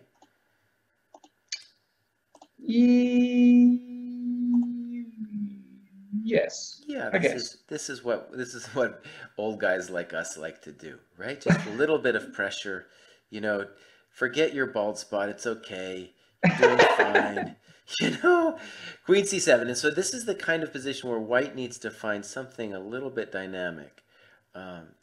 He's got several options, like Queen d7 might be. Yeah, that's the first move I was looking at, Jesse. It's good to know that bald guys think alike. That's right. Right. We got to stick together. We do. On Queen d7, I assume like Rook a c8, and then White would need to think about like what next. But maybe just Rook a d1, right? Just be really boring about it. Queen d7, Rook c8, Rook a d1. And if Knight takes e, maybe you want to put that on the board there, Jesse. Sure. So Queen d7, Rook c8, Rook a d1, Knight e5, Queen c7, Rook c7, Bishop e5, with an advantage for White. And in fact, I think the better way to do it is play Rook fd1. That way there isn't any intermezzo with Bishop g2 hitting my rook. Right. And then it's not over yet. You know, imagine the F rook is there, and Rook e7 still happens. So you still, all you got is like a Smyslov style small tug with maybe a move like Bishop d6 at the end there. Yeah. But that's what we want, us old guys. You know, at least that's all I wanted out of life. Well, now I know that, Jesse, if we ever face each other over the board, you know, now I know what you dream of. I'm going to create absolute chaos on there, right? Now I know. I don't want you feeling comfortable across the board from me. You know, two old guys. You know. I don't know if you know this, Lawrence, but back in the day, they would call me take c5 because I would take d5 in the Slav. I'd take e5 in the King's Indian. Oh, it was brutal. No, you didn't do all of that. I did all of that. Oh my goodness. Josh Friedel made me stop. He made me promise, but I did that for a long time. That's how I became a GM, was being a boring guy like that. Yeah, do you know what? That's maybe what I lack. You know, I just lack that. You know, maybe that's why. Maybe that's the whole reason. But then again, somebody like Alejandro Ramirez got there, so he luck boxed his way to the Grandmaster title. So Why can't we all? But that guy had talent. We're just He does have talent. best. I know he's watching. So shout out to Hanley again. Let's go to another game. Yeah, let's check out Akobian, see how he's doing. Yes. Let's see. Akobian is and like me, although a better version of me, is just a naturally boring player who's very good at these simple positions. But honestly, he's just down a simple pawn here. But you know the best thing about Var Akobian? Tell me the best thing. His shoes. He has got wonderful shoes. Okay. He really does. Every time I see him, he could walk into any nightclub in Hollywood, and he'd get straight in. They'd be like, "Those shoes are worth an entrance, my friend." Wow. Doesn't matter. What are these shoes made out of? I don't know. Gold, kryptonite. I don't know what it is. They're made of some very powerful substance. I want some of his shoes. Yeah, that's yeah. cool. And he's got an interesting position. He's actually a pawn down here. That's what I was telling you. I told you he's a pawn down. He's a pawn down, yeah. But is he going to do a VAR and win? He's got 12 seconds. Very tough to beat. And like we said, Shetty and Song, they're playing great. They're playing great chess. But you know what? It's still not the case though. They're playing great, and Pittsburgh's still losing. So this isn't a good situation, Well, Queen takes E3. I think Song is going to win this one. Yeah, he's got. Bishop F5, King G7. VAR doesn't have anything. What are you? You got nothing. You could play Queen F4, Queen E5, no problem. Yeah, all kinds of things. This is bad news. This is bad news. Shimanov Tang did follow your move, Queen D7 on the board. Nice. And I really like this as well by Shimanov because Andrew Tang, he's a maniac, right? He's a complete lunatic. 1 minute Deegan loves complicated positions, bore him into losing, literally bore him. And I really like the approach by Shimanov, showing a bit of Russian school of chess skills. School, yeah. I guess you could be debating between Rook A-C8 and Rook F-C8, but I think Rook A-C8 feels a lot more natural to me. I don't know why you wouldn't do that. And by the way, VAR did lose, Jesse. Yeah. So hold on a second. Hold on a second. If VAR lost, that's huge, right? That's a huge win for the Pawngrabbers. Edward playing black against VAR, you would chalk that up as a 1-0 all day. Right. So this might still be a match here. Yeah. Still some life in this match. Absolutely. Absolutely. And I think you're right. I think Tang is just sitting there. He's like, this isn't what I ordered for dinner. I don't like this kind of thing. This isn't pleasant. Right. And yeah, this is what boring old guys will do to you, right? No weaknesses in White's position. But honestly, in this kind of setup, you better play Rook A-C8 fast because that's all you got. Right? Am I missing something? No, I don't think you are missing anything. I don't think you are. Let's go to, can we go to the Ray Robson versus Flores game? Because that's also very, very interesting. Okay. Ray Robson with the white pieces here, and looks very nice. Looks like a dream position for Ray. And the good news is, I think if it were Black's move, he might be able to liquidate everything with a plan like Knight C4. But it's luckily Ray's move, and he can do something about it. The simple move to play, right, would be to play B3 right now. Right. But you can also go for it and try to take on D6, but I don't recommend it. Or take on B5. Or take on B5, which he does, yeah. And Bishop B7. Ray's a very principled guy, he reminds me of Fabi in that sense. If he thinks a line works, he's going to go for it, regardless of, how difficult it might be to calculate. I think he's just winning this one, yeah. And he had a rough 2 first rounds, right? He didn't do so well the first couple rounds. Had some rough spots, but it looks like he's winning this one easily. Yeah, Bishop B7, you just go, F3 here is, Sure, just play F3. Just play F3 and think about things later. It's not really that much to... He's thinking about f4. And maybe he's right to think about f4. Oh, he might be. He's more than right to be thinking about f4, Jesse. More than right. Yeah, I don't know what to say. Actually, after f4, I don't even see a move. Where do you go, right? Yeah, knight is trapped in the middle of the board. You know, f4 is brutal. No, Ray's going to win this. Ray is winning this position, no question. He's got enough time as well. There it is, f4. Found it. Yeah, brutal. Okay, so Shimanov is still. We're still cooking here on Rook AC8 was played. Yeah. And now we're gonna see. I was voting for Rook FD1. There might be another way to try to do this.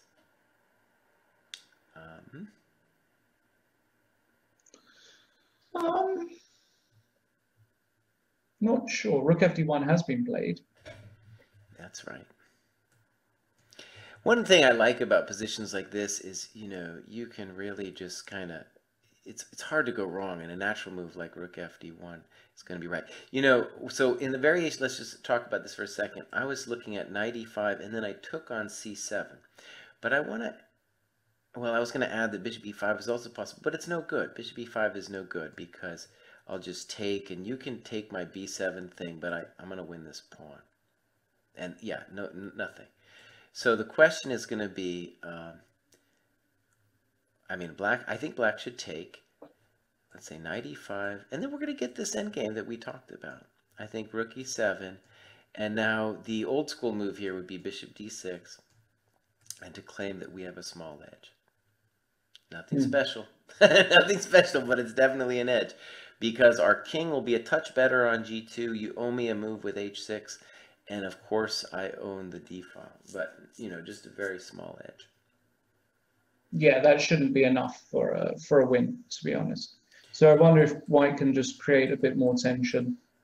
Well, it's black's move now, right? And he has the choice with knight e5. Well, okay, you're wondering, can I do something better? That's a fair enough question. Yeah, I mean, what else though? If we play bishop e5, it's just queen e5, and we trade stuff off, and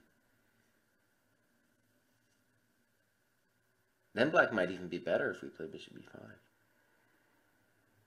Yeah, we can't go bishop e5 immediately. I do think we have to trade. Yeah. Yeah, not so clear. Not so clear, I think Jesse. Tang is taking too long on this position. It seems like he's played rook a8 real slow, and now he's wondering what to do here, which maybe I'm wrong. I don't know, see what else he's going to do. You know, it is true, I've noticed that sometimes when players fear the endgame, they will often do terrible things to themselves just to get out of it. But Tang does do knight e5. What else was he going to do? Queen c7, rook c7's coming, bishop e5. Wait. What? Wait, Jesse, queen c7, bishop takes f2.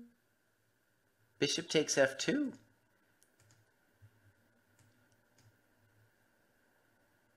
Are you sure about that? No. King f1? King f1? Yeah. I'm going to win a piece. I don't know. Yeah, maybe that.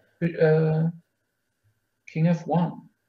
Yeah, maybe. You got to take the queen someday, right? Yeah, maybe. Maybe you should just take a queen. Anyway, we've got this position, which is right. You know, so he did take on c7 with the rook. Yeah.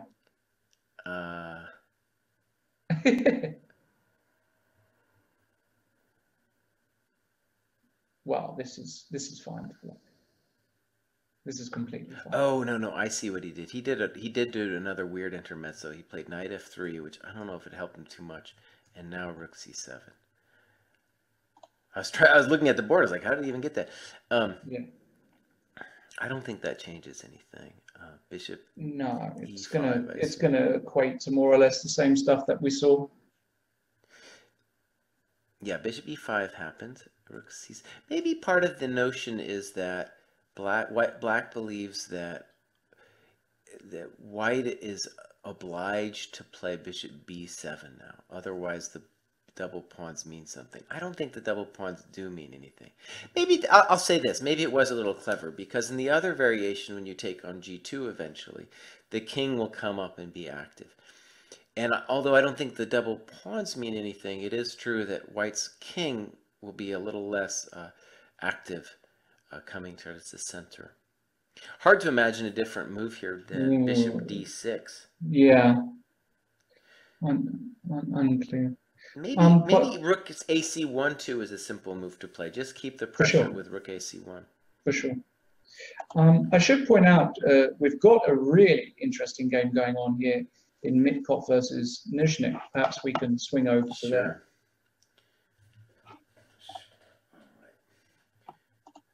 Sure. Though that's the right. Okay. Where's my friend Nizhnik? Here he is.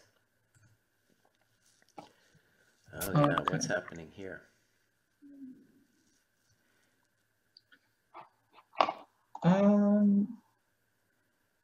What is happening here? Looks like white is material up.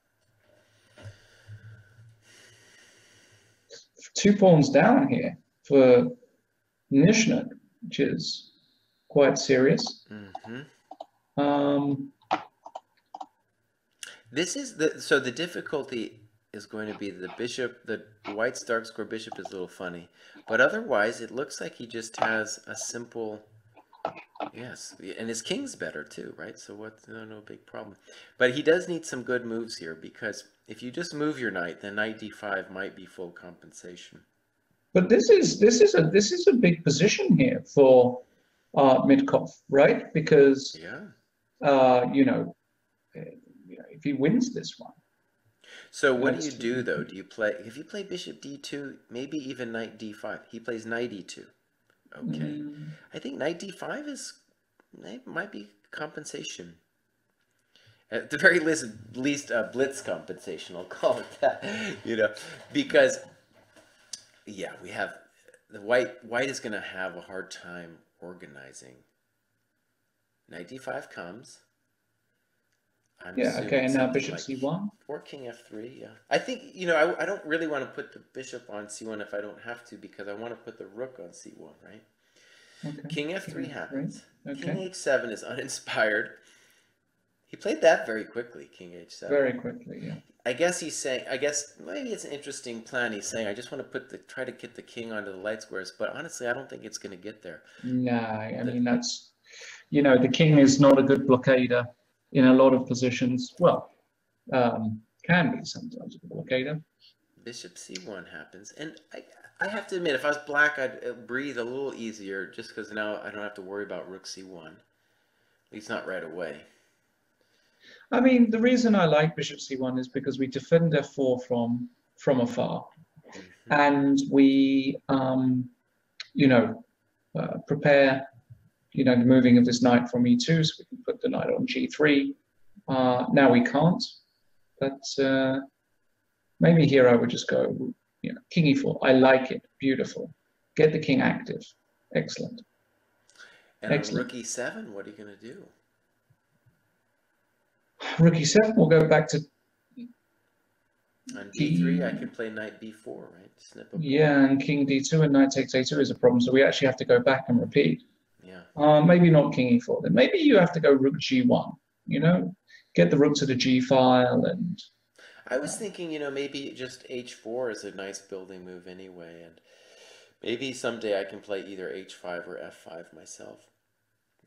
Yeah. To get some stuff going. The problem with this king h7 was, I don't think you were ever coming to f5, because knight g3 was always going to say hello. Yeah. Maybe Mitkov could he might even take a draw here with rook e7, king f3. I know people don't like to hear that. I think, the position in the match too. I don't know. g5 comes. Oh man, Nizhnik says it's time to strike. Time to party. I like g5. Oh, that's serious. I mean, wait a second though. Are you even threatening anything? Well, maybe rook e7 is a threat now, because after king f3... I don't think this was good. No, g5 is terrible. In addition, white could even play f5. Simple and strong. f5, thank you very much. You can't take on h2. Oh, maybe here's a nice idea. If f5, rook e7 check, and king f3, we can play g4 check, and at the Yeah, very king least, it's f2. kind of messy. So bishop d2 is played. Now, bishop d2 will allow both rook c1 and also a king d3 possibility. Yeah, I like that move.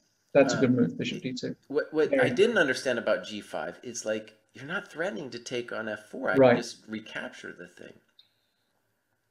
right. So I thought, that king e4 begged for rook e7. Okay, he takes. I assume we just take it back. I don't see any big trick here for black. Yeah. Yeah, I mean, Nuzhnuk is in big trouble here. Huge trouble. The Shimanov-Andrew Tang game should be a draw. Let's take a look. Shimanov trying to press in a rook ending where he's marginally better, but nothing more than that. Right. Ray Robson looks like he's completely winning against Mauricio Flores. So I think the idea, Jesse, is that we're going to stick with the Minnesota versus Webster match first before we then move on to the St. Louis Archbishops and Pittsburgh game. Yeah. Okay, so which game should we look at? I think we should probably go. Let's have a quick look at the Ray Robson game. Why not?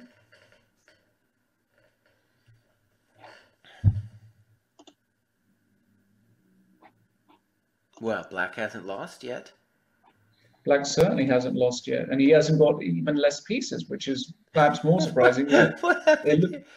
It looked as though black was losing a piece, but Mauricio Houdini'd his way out of not losing a piece here, which is quite impressive. Ray's been having a rough event. I think knight d5 is probably the idea, and so rook b2 is immune because of knight f6. Right. But it's getting more tactical, I'm sure, than Ray wanted. But on the other hand, if I get to play, okay, rook b3, I assume something like king f4 now, or king, ooh, on king h4, you better watch out for some weird h6 stuff. I assume king f4, that's the natural move. And we're threatening knight f6. This actually is still very, very terrible for black. Black needs some kind of dastardly trick now. Knight h3. No, just king takes f5 is good enough. You could get fancy with king e5 too. You can go king e5, you can go king f5, you can do just about anything. Yeah, I think the point is on king f5, rook f8, king g4, I don't think you're doing anything after that. He goes fancy with king e5, which honestly I like better because now, I can just start moving in there with the king. Though, it's still a little bit... Black can now play rook e8. King d6? King d6. Looks hopeless. Looks good. Yeah, it just looks hopeless. But this is the kind of knight business where, dastardly things can really happen, right? Rook b5 is played. Maybe a good move. Oh yeah, this is exciting. This is where somebody could really blow it. Nah. Ray's too good to blow this position. Okay, so b4 happened. I think a6 was the other choice. And now black needs some magic. Rook c5 is the defensive resource. So knight f2 comes. I don't know if that does anything. Rook d4. Put your rook on that distance from the knight, always dominating the thing. You know what that's called? That's called a beautiful term coined by German grandmaster and endgame expert Carsten Müller. Shadow knight check. Teach that to my students. Shadow knight check. Shadow knight check. Put the rook diagonally, one square. Two squares away from a knight. Same goes for a king. It's the worst position. Look at that move. Look at that move, buddy. What am I looking at? Doesn't do anything. It doesn't do anything, but it was exciting. It was exciting, but yeah, this is just. What do you? Oh wow! Look at that. No, and the knight's too far away. It's not even close. Just a6. I'll even let you take on b4 with check. Yeah, totally gone. Very nice finish from Robson. And honestly, when we looked at it before, I thought it was going to end much quicker, but Flores obviously put up a fight there. Yeah. And what that means is that that's another point in the bag for Webster. Right. Let's go to Shimanov against Andrew Tang, which looks like a position up your alley, judging by the sound of things, Jesse. Yeah. I'm having trouble getting all the way. Yeah, I can't. What was your trick to get the position after I've done it? Just below the board, you can Right. see the arrows on the right side. There's one that looks like a circle. You want to click that one. Okay. Great. Oh, that's a good trick to know. Good. Yeah, this is my alley. I've been really boring recently, and I've been looking at old-time rook end games. And this is I think rook end games are very exciting stuff, which just like proves how boring I am. This is a tight one because b3 is going to fall. f6 is going to fall. Whose rook is more active? Whose king? King c6, very bold because f6 is going to fall, but he's trying to claim that the king is going to march in. I don't think I like that one. Okay, rook d6. He's going rook d6, which is solid, isn't it? Good move. No, this is actually, hold on a second. Sure, this should be fine. This should be fine for black. And Andrew with 7 seconds, more than enough time, being the 1 minute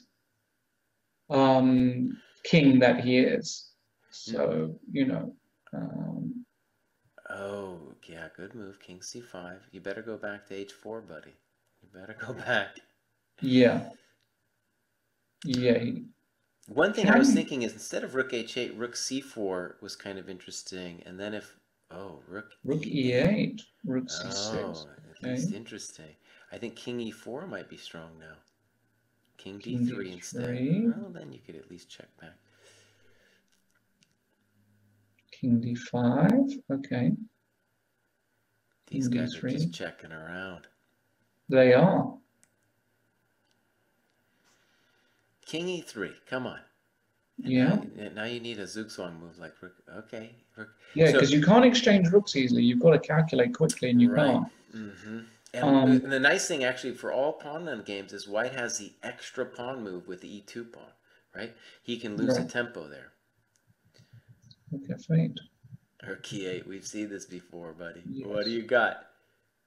What you got? Rook d7 again. d7, maybe rook c1 or rook c somewhere.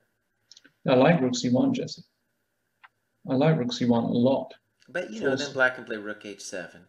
Oh, he didn't do it. So now we can go to the pawn end game. If we want, he had his chance to go to the pawn end game. Rook c2. This is a great move. Now we can go to the pawn end game.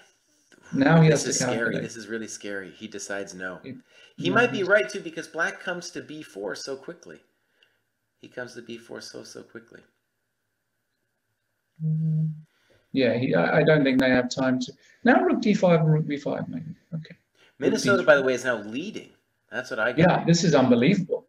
This is unbelievable. Minnesota now winning, Jesse. Look at this.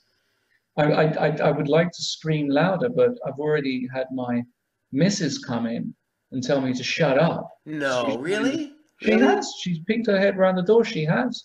And I can tell you something. I will not face that wrath. I promise you.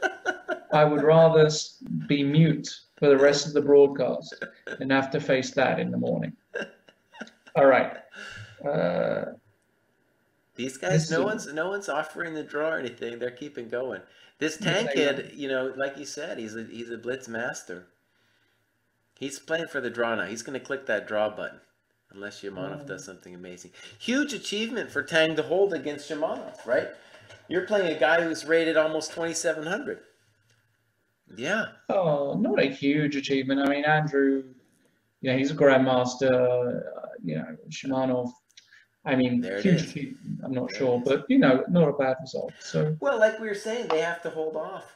All these top guys, and yeah, I thought that was a pretty big deal. Okay, where's my friend Nizhnik? Nizhnik lost.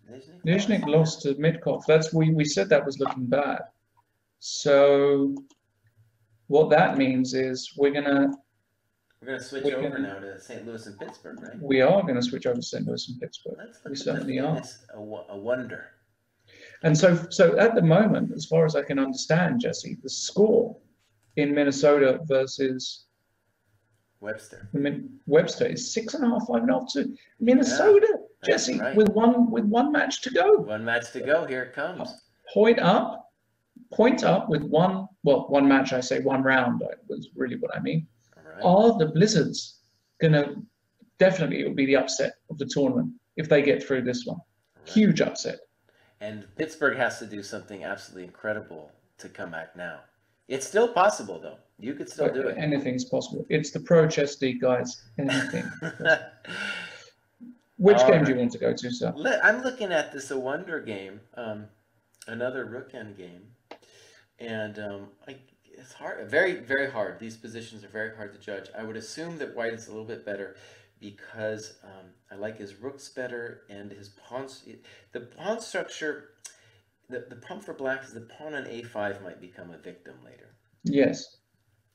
So this is a nice squeeze position for A Wonder, whose name I love. C5, very controversial C5 because now Rook A4, I assume. Right. I guess Black is saying I don't care, but I would have cared. You know, I guess okay. So C5, and maybe the intention is Rook A4, Rook A7, and then King D7, C6, something like that. Greg hates it when I covered the endgames too. You know. A lot of people, they're like, cry, just take me to the tactics. Take me to the tactics. So, all right, I'll indulge you. Here's Shabalov's game. There we go. And we got a check to the miserable king on Queen H4. Yeah, I mean... And the bummer here for White is if G3, okay, if G3, Knight G3, Bishop F2, there's this cold shower, right, with Queen F4? Yeah, that looks very strong. Maybe you want to put that on the board, Jesse. Yeah, I got it. It's up there. And I don't know what he's supposed to do after that, right? Maybe you can try to play something. No, Bishop E3. I have Queen E4. Right. So yeah, that looks like a real bummer. And I'm sure Shabalov is like, oh man. These guys have a rivalry, a great rivalry going way back to the early 2000s when VAR was just a kid and we were all playing in the U.S. Championship together. And Shabalov, you know, they had a big rivalry going, and so it's cool to see these guys still playing after all these years. Yeah, Queen H4. I don't know. What are you gonna do if you don't play G3? Aren't you just lost? Right? Where do you want to go? Well, you put the king on D1 and you start, you pretend that you need to pray. Yeah. And what's your view on prayer mid-game, Jesse? Is it something you've ever have you ever prayed for a win or prayed to save the position? Or I mean, everyone's had hardcore spiritual moments at the board, right? Where you're just so intense, we really have. Right? And then, like, whether you're praying to some superior being or you're praying to something, I don't know, but you're definitely praying when you're sitting there. And, you know, so many positions, every player, even if you're not a GM, even in the 1700, you've sat through positions where you didn't know what was going on and you were just hanging it. It's kind of like praying, yeah. Kind of like praying. Can I tell you, go ahead. For me, the most difficult thing to do during the game of chess is to get a song out my head. And there have been a few recently. I played the Bundesliga last weekend, and I got a song on repeat, on loop, and I just can't get it out. I'm trying to analyze the position against the world number 19, and I'm playing, and I got this song. Any idea? I mean, that's my big weakness, I have to say.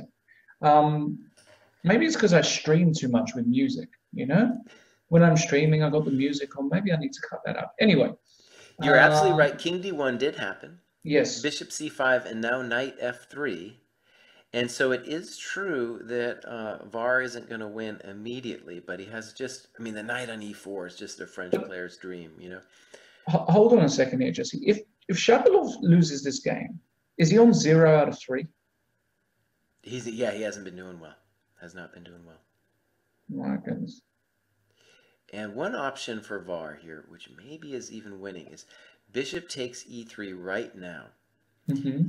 And let's put that on the board. Now, obviously, you could play Queen E7 and you've got a nice position, but this would be the way to knock him out. Bishop e3, and now if queen e3, I think it's all over with queen f2. Yeah, I don't know what you're supposed to do after that. right. So then on bishop e3, obviously the big question is knight here. Then we Yeah. check him. Let's Yeah. say king e2, knight Yeah. d3. Yeah. I'm hitting the rook. So let's say you take. Oh, I don't know what you're supposed to do. I'm hitting everything. You're hitting it twice. Yeah, I'm hitting everything. Yeah. So unless I'm missing something, that looks winning to me here. Bishop e3. And that's in fact what happened. I called it. And in fact, queen e3 was played, queen f2, and Shaba needs some kind of miracle move here. Some kind of miracle move. Shaba's thinking about it right now. Yeah. Queen f2. Beautiful play by VAR. Yeah. It's very good play by VAR, but my goodness, Shaba has really given it to him on a plate as well today, right? I mean, to be lost in 18 moves in the mainline Steinitz is... This is so bad too. Like what you're really gonna lose bad. on It's lose really that bad. pawn on a2, and then knight f2 is gonna be a threat. Oh, No, it's just oh. Yeah, I don't. hopeless. Yeah, beautiful play by VAR. That's a big. Well, that's kind of that is the end of the deal then, right? Yeah, no, That's the end of the deal. that's And good. and I think Shaba might be saying, oh, no, it came down. It's a funny way. It actually came. I was saying it was going to come down to whether Shetty and Song were going to play well, and they did. Yeah. And it was actually Shaba that didn't, had a bad day. Yeah. Let's see if a Wonder did something with his position here with that rook endgame. All right. He's still got a small edge. Yeah, he's still got a nice position. But black, I'm sure believes he's going to hold here. A3 doesn't make that much sense to me. I like A3. What is A3 doing? I think what he wants to do is that in some lines, if black isn't careful, he goes rook A4 and B4 very, very quickly, exposing this poor rook on A7. But like, let's say I gave you all those moves. Black could play CB, AB, and rook B7. Right?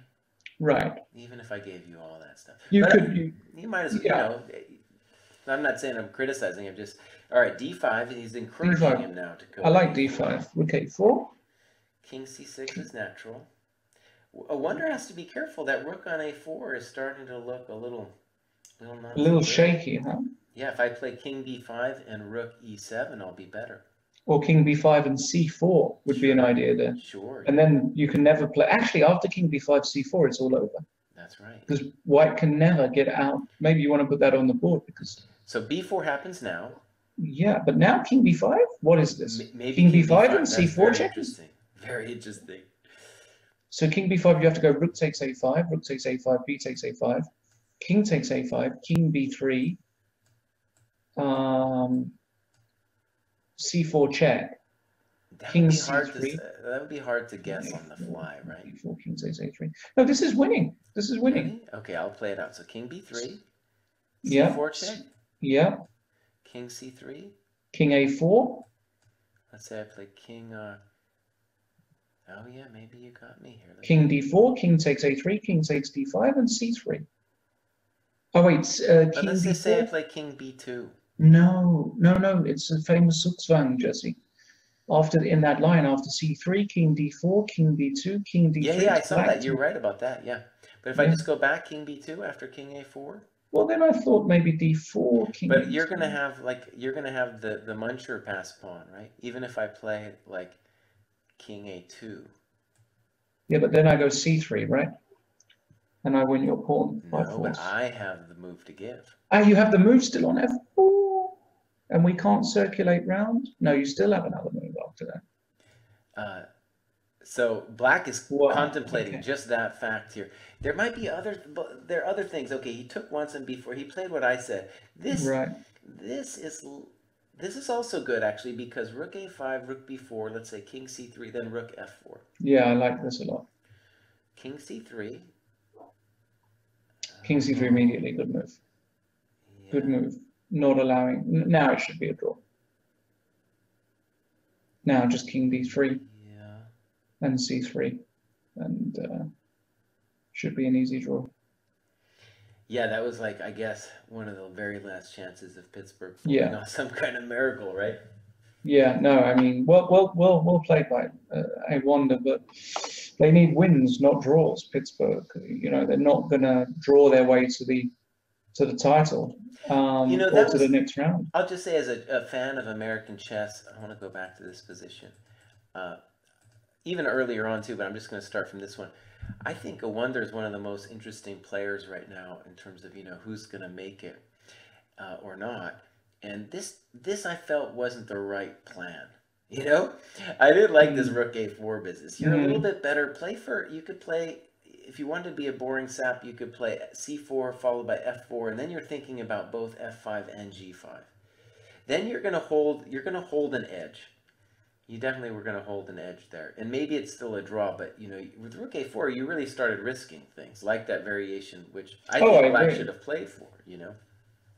Yeah. Okay, what should we look at? Let's go to the Gerard versus Song game. So this is Cruel Yarrow, as he's called, and he's got a. Now this one you're really going to love, Jesse.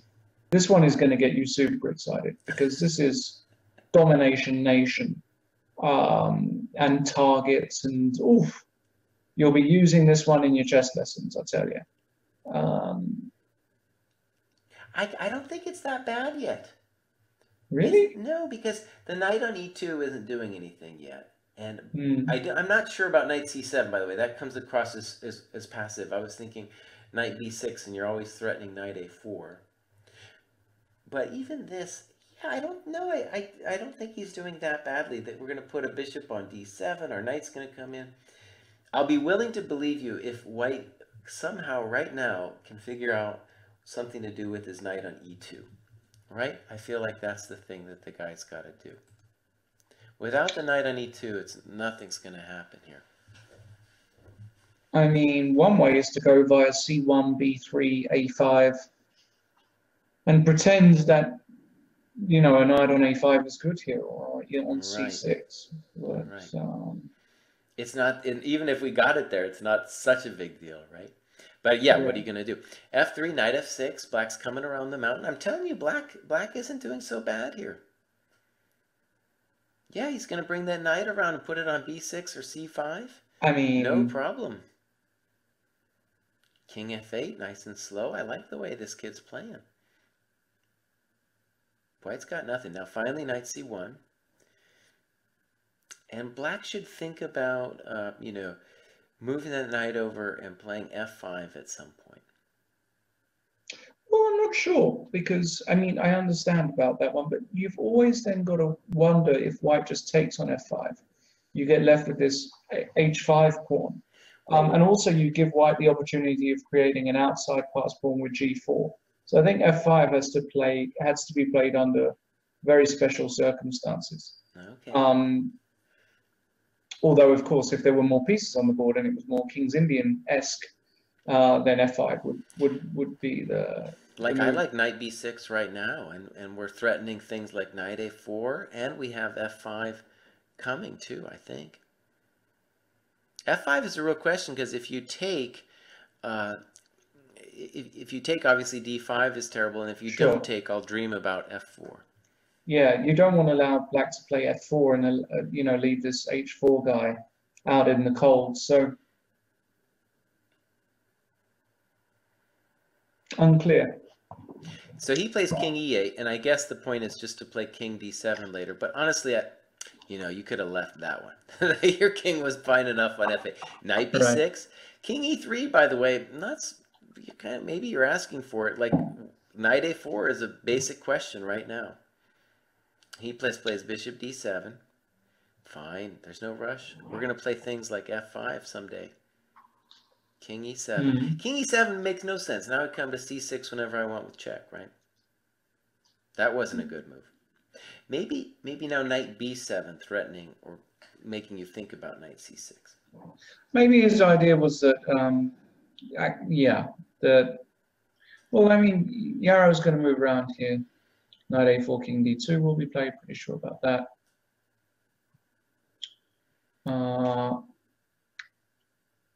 Knight C5. We'll go Bishop E2 here.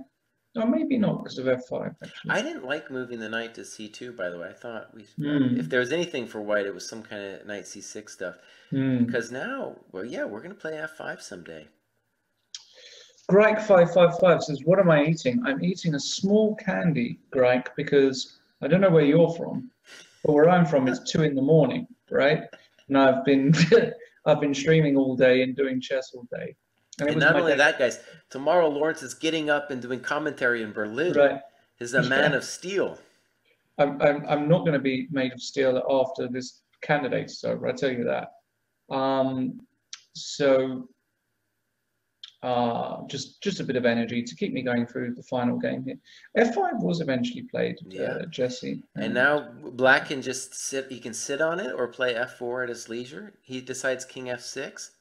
And notice that the knight on c5 covers the knight b7 entry too. So, yeah, and yeah. these knights are looking a bit stupid all of a sudden for white, right? The b4 and a5 knights. And white even has to worry about g5 someday and the king marching in. Yeah, g5, yeah. I told you this was dangerous. Now, maybe what white should honestly do is start thinking about liquidating with c4. Because Yeah, the situation is starting to get bad. So, for example, after king e3, f4 is coming.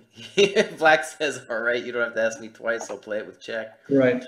And I assume g5 next move. Why not? Let's get the party started over there. There he comes. Sure. I think white needs to take.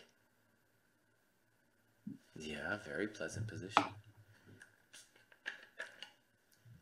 Wow. Wow, imagine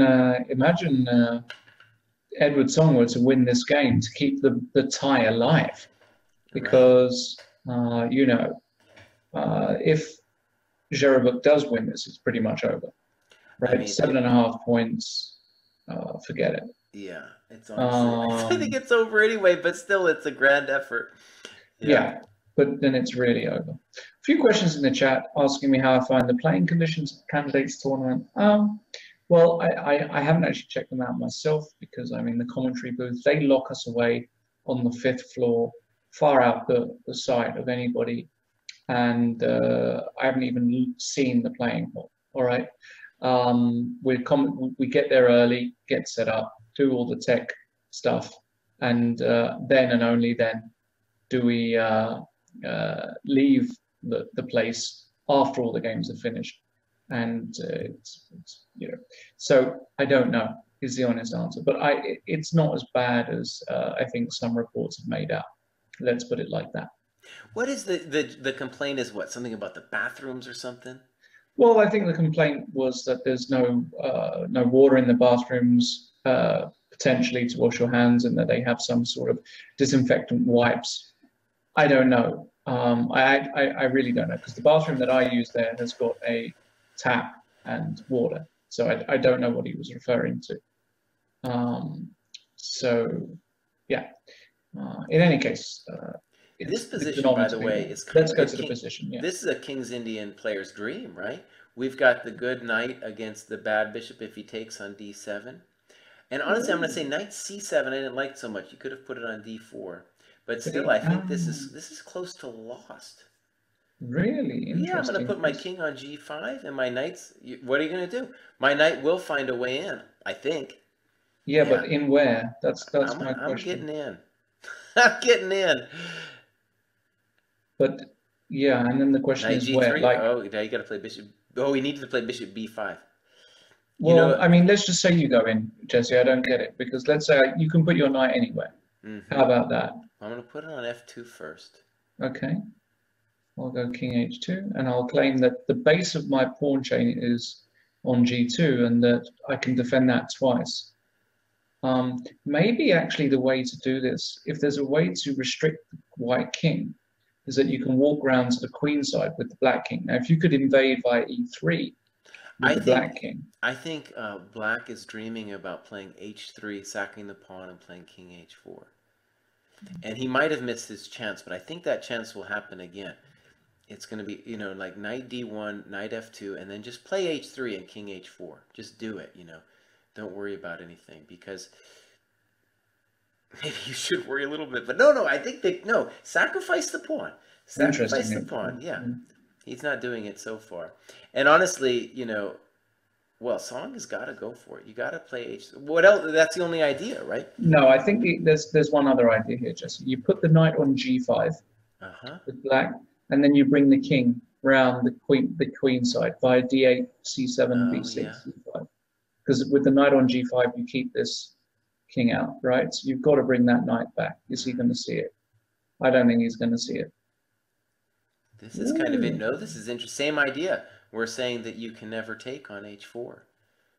Yeah, he probably can't take on H4 here. That was clever. That was nice.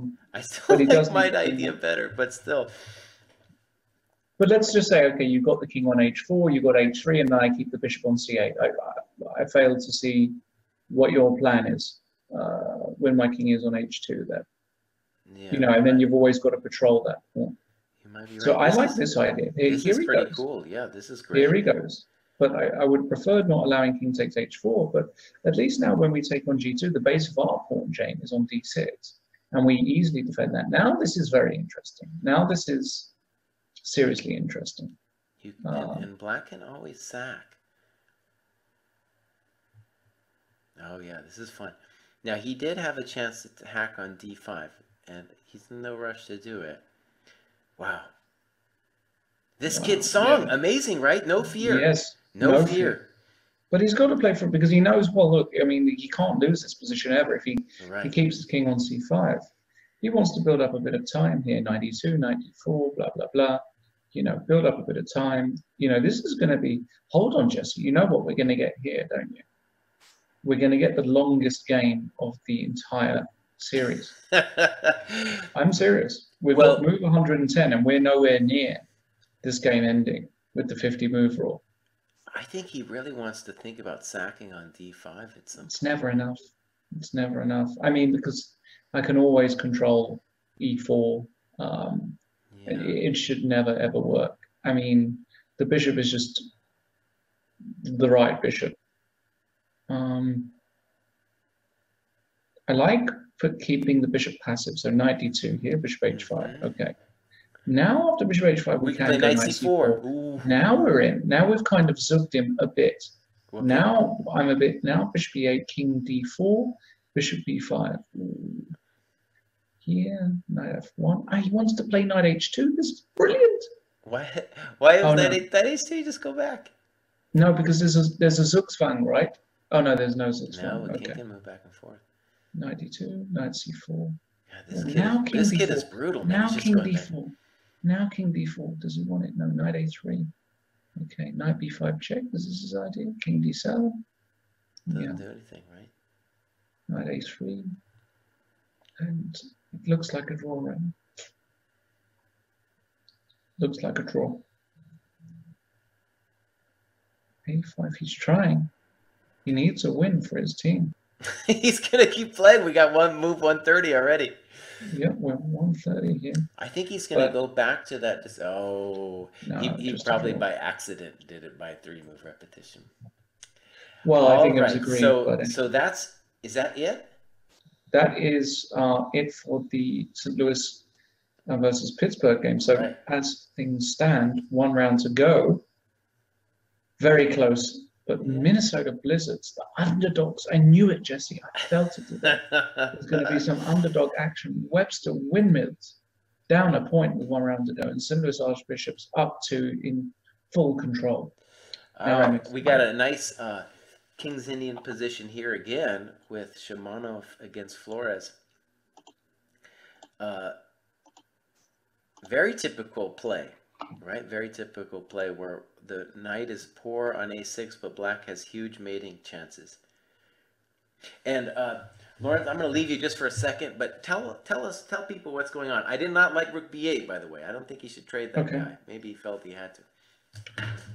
Well, I mean, maybe he felt that he, also with the, the match situation. I mean, he doesn't want to lose this game. And maybe he just thinks that if he keeps the activity of Mauricio to a low, then he's going to be able to outplay him. The time is more or less equal. I mean, these positions are, these positions are really difficult to assess. Um, you know, Black has got all of this activity on the queen side. White has got on the king side rather. White has got all of this play on the queen side, and you know, it's absolutely not clear who's better and why here, in my opinion. I think I'd take white because my queen is more active, actually. But it's not easy to kind of quell, you know, the black attack with g4 and that kind of stuff coming. So very, very tricky. Very, very tricky. Who would you rather be here? I mean, probably white. Maybe. I was thinking black just because it's so hard. My experience with white in positions like this is they end up always mating you. You know, they're going to come and they're going to come and mate you. And maybe well, I'm traumatized by that. The reason I chose white is because I play black in this side of the King's Indian and I never mate the guy. So, you know, in my experience, white always fends off the attack and ends up invading via the queen side, and you end up with. So. One cool idea, actually, I'm realizing that white has here is at some point he can sack on d6 and take on c5. Yeah, or he can sack on d6 and take on c5. Right. Or e5, and there's even knight takes f4s as well in the air if the queen were to disappear from d8. Right. G takes f4, g takes f4, knight takes f4 would exist. So, you know. On the other hand, black should just play a move like king g7 and forget about it. Right? Okay. Knight a6, queen a3. Okay. There might be some evil knight takes c5 later. Yeah. Yeah, no, this is why I don't like this position for black. Oh, maybe now is the shot here. Knight d6 looks very tempting, but it's such a big commitment, right? Your team is a point up. If you lose this, you feel like an idiot. You know that you can maintain the balance by not sacking this piece, but then again, you know that if you win, the glory is very close, right? I mean, the real question is like if you. Would a strong like would one of these guys in Berlin just take on d6 on principle, right? Would they just do it on principle? No, they calculate it out. But you can't calculate it that much, right? Yeah. Like there's going to be all kinds. Like imagine knight d6, knight d6, knight c5. There's loads of moves that black can do. Oh, he went for it. All right, buddy. Nice. Here it comes. I think it's very powerful because, and I think, let me put it this way. I think white's chances of losing are actually kind of small because even if a couple things go wrong, like if we don't generate something amazing, the pawns are just always going to be there. They're never going away. Yeah, I mean, I like the sacrifice. I like it very much. And, you know, another strengthening move that we can do soon is queen a5. Bishop h3 is a nice attempt, so at least white has to worry about queen b8. So now is white's big moment, and he can do a lot of moves himself, even the very casual knight b3, which I don't recommend, but you know, why not? We're just going to play c5 next move. Yeah, I think he's going to play a move like queen a7 or a5. a7 is very simple and strong, right? Because you're also preventing queen b8. Yeah, he's going to play queen a7. That's my guess. Because then also you set up some, and lo and behold, he doesn't. Knight a6. So it's very simple. Okay, but the thing that worries me about that move is, can black squiggle his queen in somehow, right? So the point is, if queen a8, then c5 is going to happen, right? Queen a8, queen takes d6. Oh, there you go. Yeah. So yeah. So let's imagine knight a6, queen a6, and if queen b8, then something like queen b6, right? Yeah, there are even queenless endings where these pawns just rush up the board. Yeah. Though I don't think knight a6 was correct, right? It seemed like your move, queen a7, I liked a lot. That just prevented seemingly everything to me. And then we'll play our knight later. One nice thing about the endgame, if we go to the queenless endgame, is that the white king will then have no problems. Oh my God, g4 was played. Ooh, okay. I don't know, man. I don't know. So I'm not scared by this. if I do the obvious c5, that's what Yeah, happens. that's what he's done. Now he wants Knight knight f7. f7. Wow, this guy's amazing. Well, just any old move. I'm telling you, they're gonna try to mate you anyway. Yeah, but they never, you know, black never mates in this position. C6, get on with it. You know, you've got to know a bluff. You know, if you've played as much poker as I have, Jesse, you There know it a comes. bluff. There, he did your move, c6. Just go C6. So where's the mate? He's got one bishop in your half. That's it. What is this? You know? So, okay, let's just imagine if knight g5, something like bishop b6, right? And Knight g5, you can even go c7 and sign the score sheets immediately because queen c7, queen nice. f6. Yeah, good call. Oh yeah, that's a rough business right there with c6. I don't know what you're supposed to do then. No, this is over. Great tactic. Knight takes d6. Well, a great intuitive sacrifice. Very important one. Now, Nizhnik has won his game, by the way.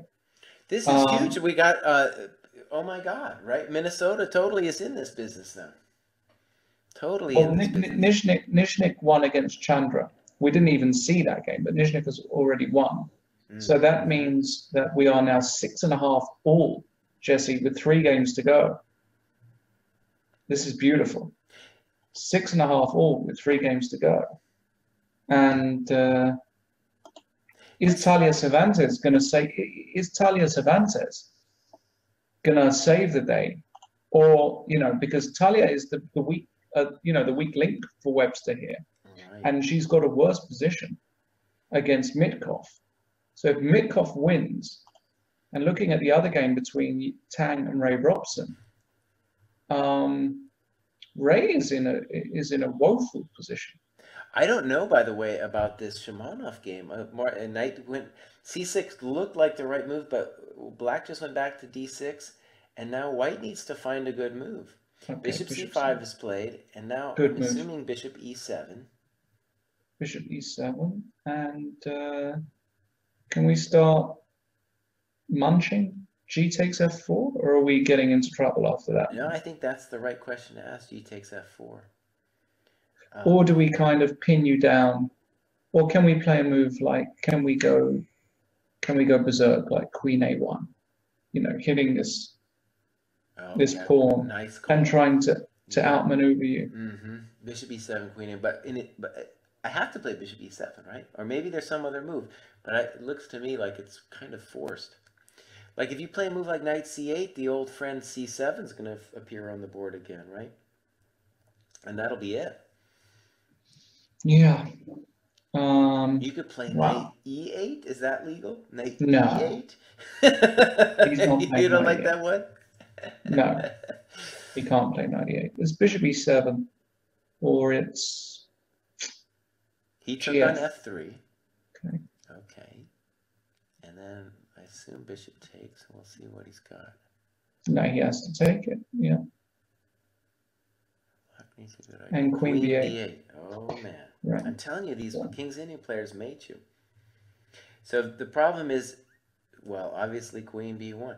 Now, I think we still play c7 because queen b1 and then we have bishop g1. Correct. c7 just wins immediately, yeah? Well, let's take a look. Okay, let's look. It's obviously complicated. c7, queen b1, bishop g1, and now can I dream about knight e4? He wanted to do it, but that's what it will be. I'll just queen with check. All right, I'll take this. Queen takes. Queen c8. Something I gotta go g7. Yeah, but even that position there, I mean, I don't even see a threat there for black. So, you know, I can give a million checks. I mean, that's at least decent for white. That's at least, because knight f2, king g2 is not a threat. So any move should be good there. Not Okay. sure exactly what the best move is, but there will be a move there. Let's see what he did. Queen b8. Now he's thinking about it. Queen b8. Whatever we want to say about objectively, great move in a practical sense. Yeah. Queen b3. Queen b3 on the board here.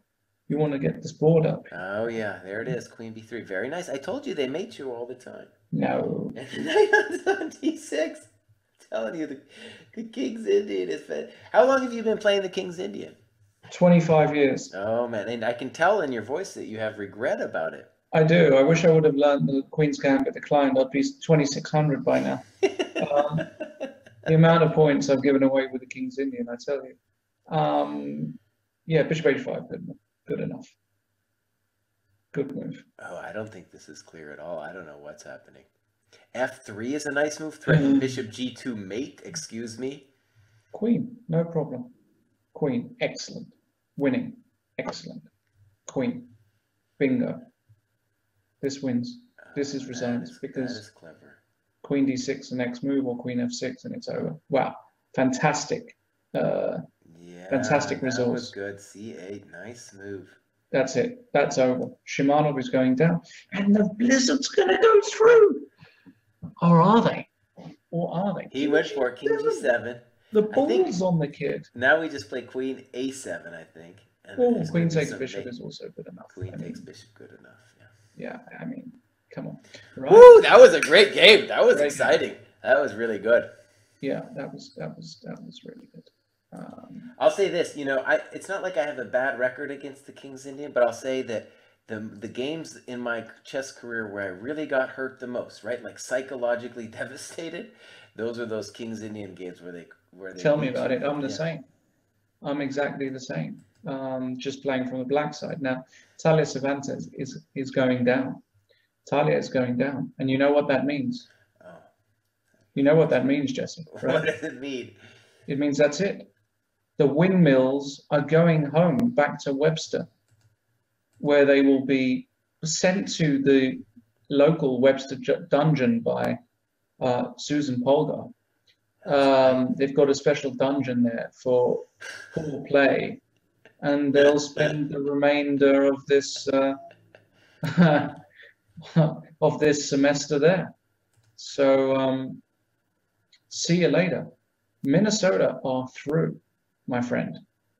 Wow. Unless Talia Cervantes pulls off the mother of all swindles, 3 pawns down against the Grandmaster.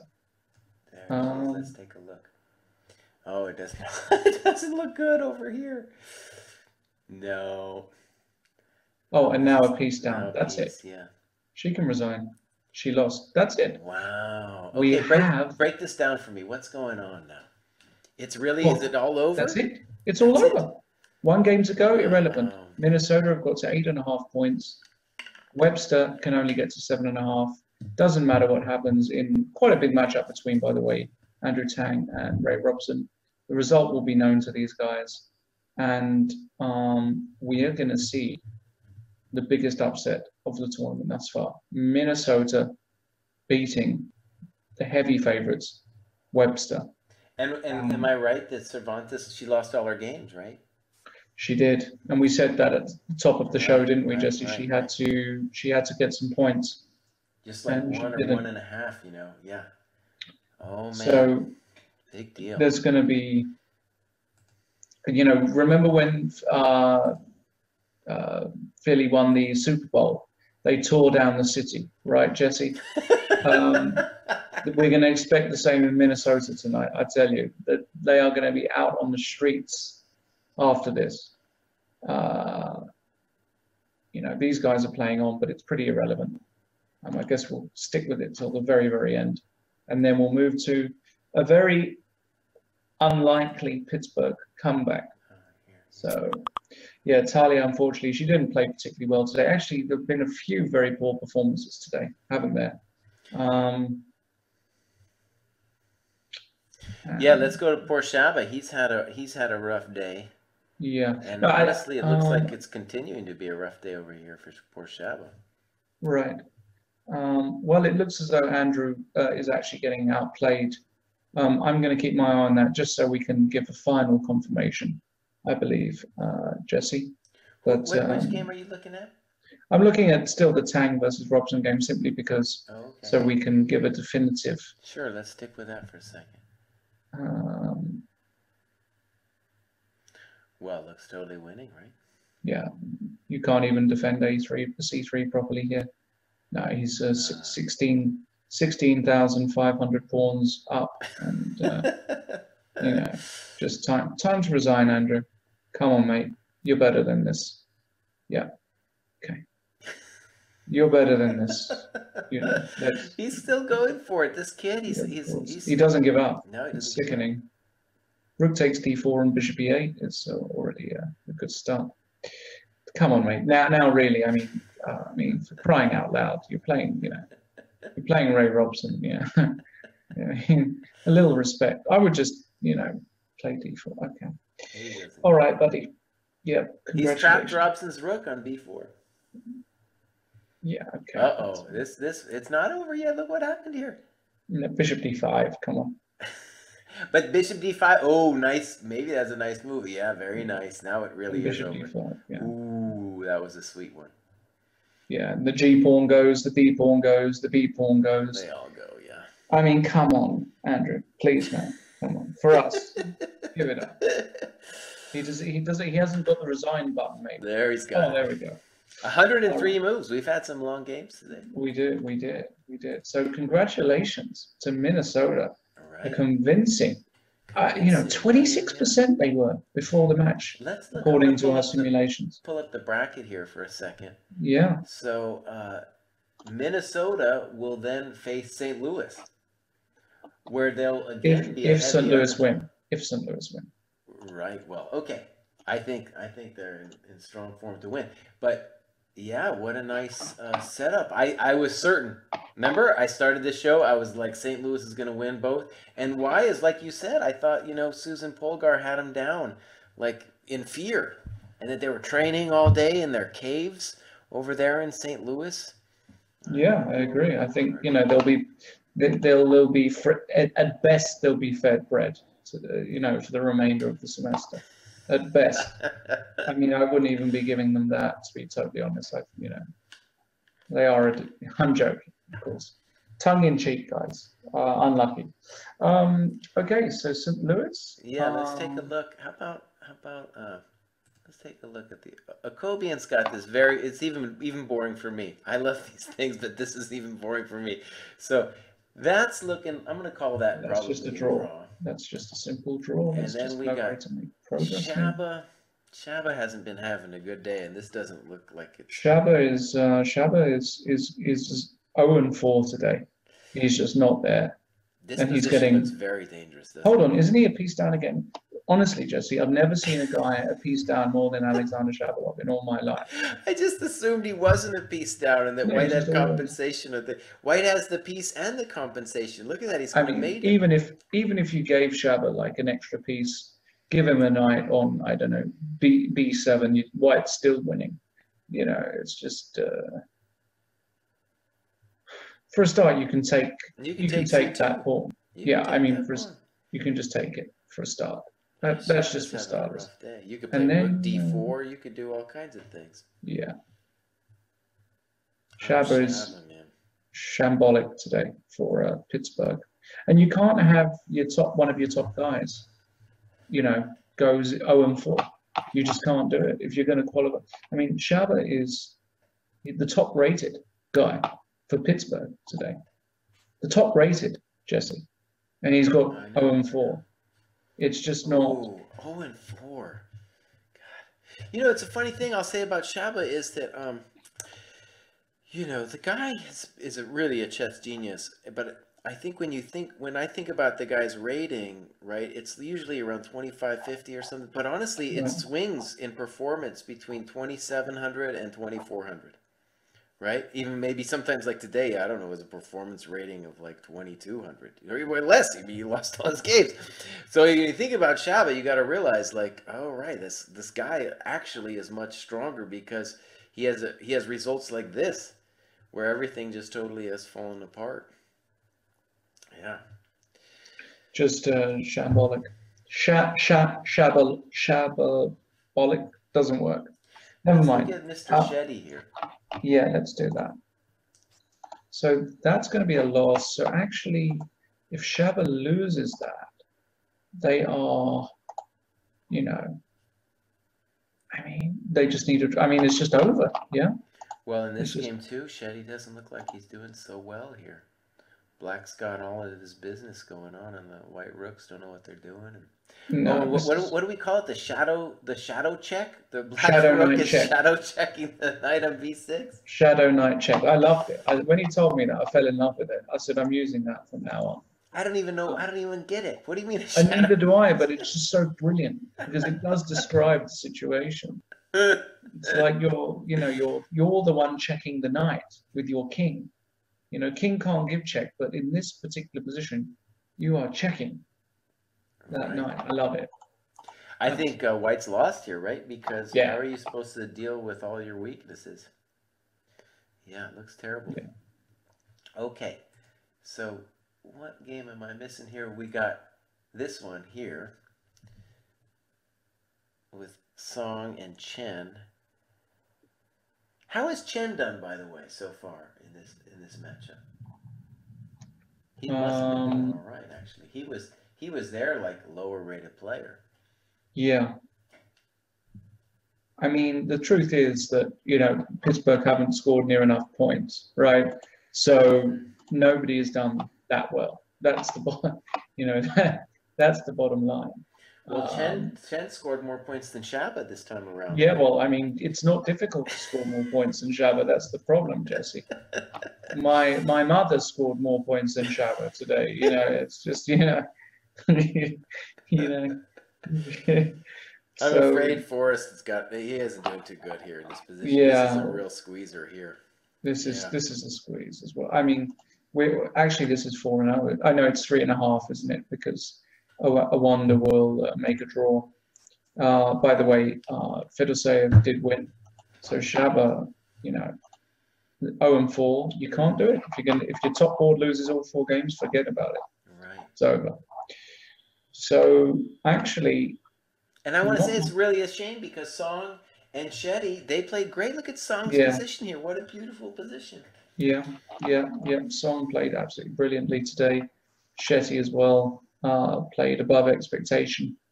And you know, now it's a bit of an anticlimax, I have to say, because I mean, VAR and a Wonder are playing on, but of course, completely irrelevant. A Wander's going to put a pawn on b4, and there's absolutely nothing that there's absolutely nothing that Wonder can do. He's not even playing for a win here. Yeah, okay. Isn't Black pressing a little bit here? Yeah, Black's pressing a little bit. Well, I don't think he has anything, but he's pressing a little bit. Because you're going to play g5 someday, and then, you know, you might try to bully White with the bishop on f4 someday too. No, Black's a little bit better. This could be annoying. Yeah, maybe. In the chat is saying, Lawrence showing off some trash talking, saying that my mother scored more points than Shabalov. Please inform Shabalov about this. There's nothing to inform Shabalov. He all agreed.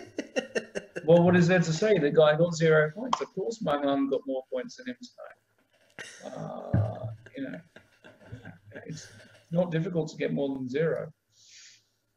I think check out this game with VAR. I think actually he's in some deep trouble because g5 is happening, and you know, if I get in my h4 business, I'm gonna have that outside passed pawn. My king's better. I'm gonna have access some square like f4.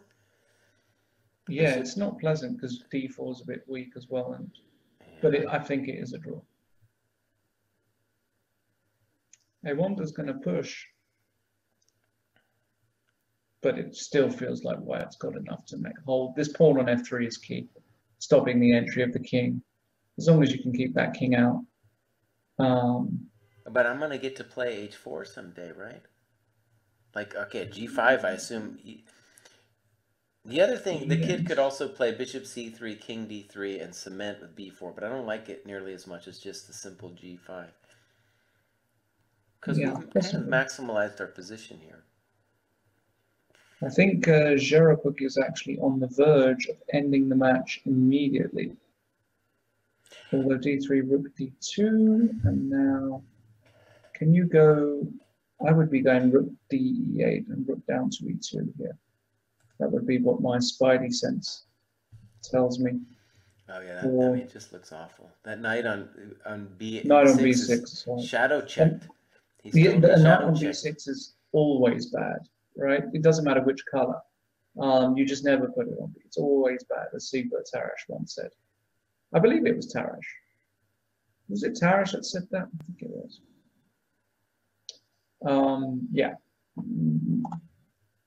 And yeah, Forrest Chen obviously slowly getting squeezed by Edward Song as well. So this is just Well, if good. you want a glimpse into how perverted I am, I really think this endgame is really interesting between It's Akovian amazing. and Liang. As this stream has, continued, I've realized just how perverted you are. You are a sick human being who gets a kick out of slightly imbalanced rook and pawn and bishop and pawn endgames. That's right. And And the other I, cool thing about this position is he's holding over Var's head not only h4 but g4 might be a good move right, someday. G4 might be real slimy. And I like right. the way the kid's taking his time. There's absolutely no rush to do it. Bishop a3, yeah, we're going to talk to you a little bit. This is beautiful. Make the king think about what's going on. No, I think Black's played this beautifully. Yeah, it has been beautiful. That's fine. I think I like g4 better. Right. Just on principle, because then I have access to the e4 square, and if you push f4, I can always play h4 whenever I want. But after g4, what happens if I just pass with my king? I put the king on f2, e2, and I just go back and forth for the rest of days. Fair question, yeah. The other, okay, so I think part of the challenge for Black is if I play h4, I'm worried that after g4, I won't be able to make any progress. Right. Now, king e6, I don't think he's doing anything with king e6. Now g4 is just an easy draw, I think. Because even if you go h4 there, I don't see an entry square for your king ever. Like, even if you get the bishops off via bishop d6, the king can never come in. That's a good point. He does play g4, and I think king e6 was not a good move. It was almost like what he was doing was he was delaying his own decision about whether he was going to play g4, h4, which honestly was a big decision. I wasn't sure myself. And right, this should be drawn, but of course Black still has more practical chances here. But I think the key thing is like what you were saying. If the bishop goes to d6 to trade stuff off, we can just hack the thing and play b4.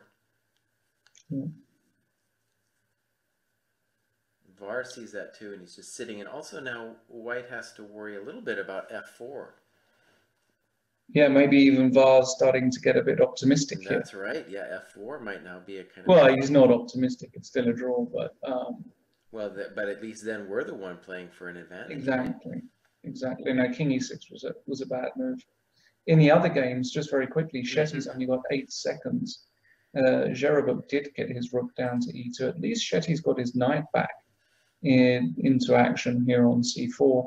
Knight h3 d. Oh, this is rook f2 and rook f2, and that's it. I guess you got to play knight e3 or knight d2 after that. But, yeah. Oh, he just plays knight f2. Oh, knight d3 and knight f4. Very nice. Yeah. End of game. We have. That's it. Time to resign. He's not going to resign because there's no point resigning, I guess. Although rook f4 is good enough, and then rook takes b4.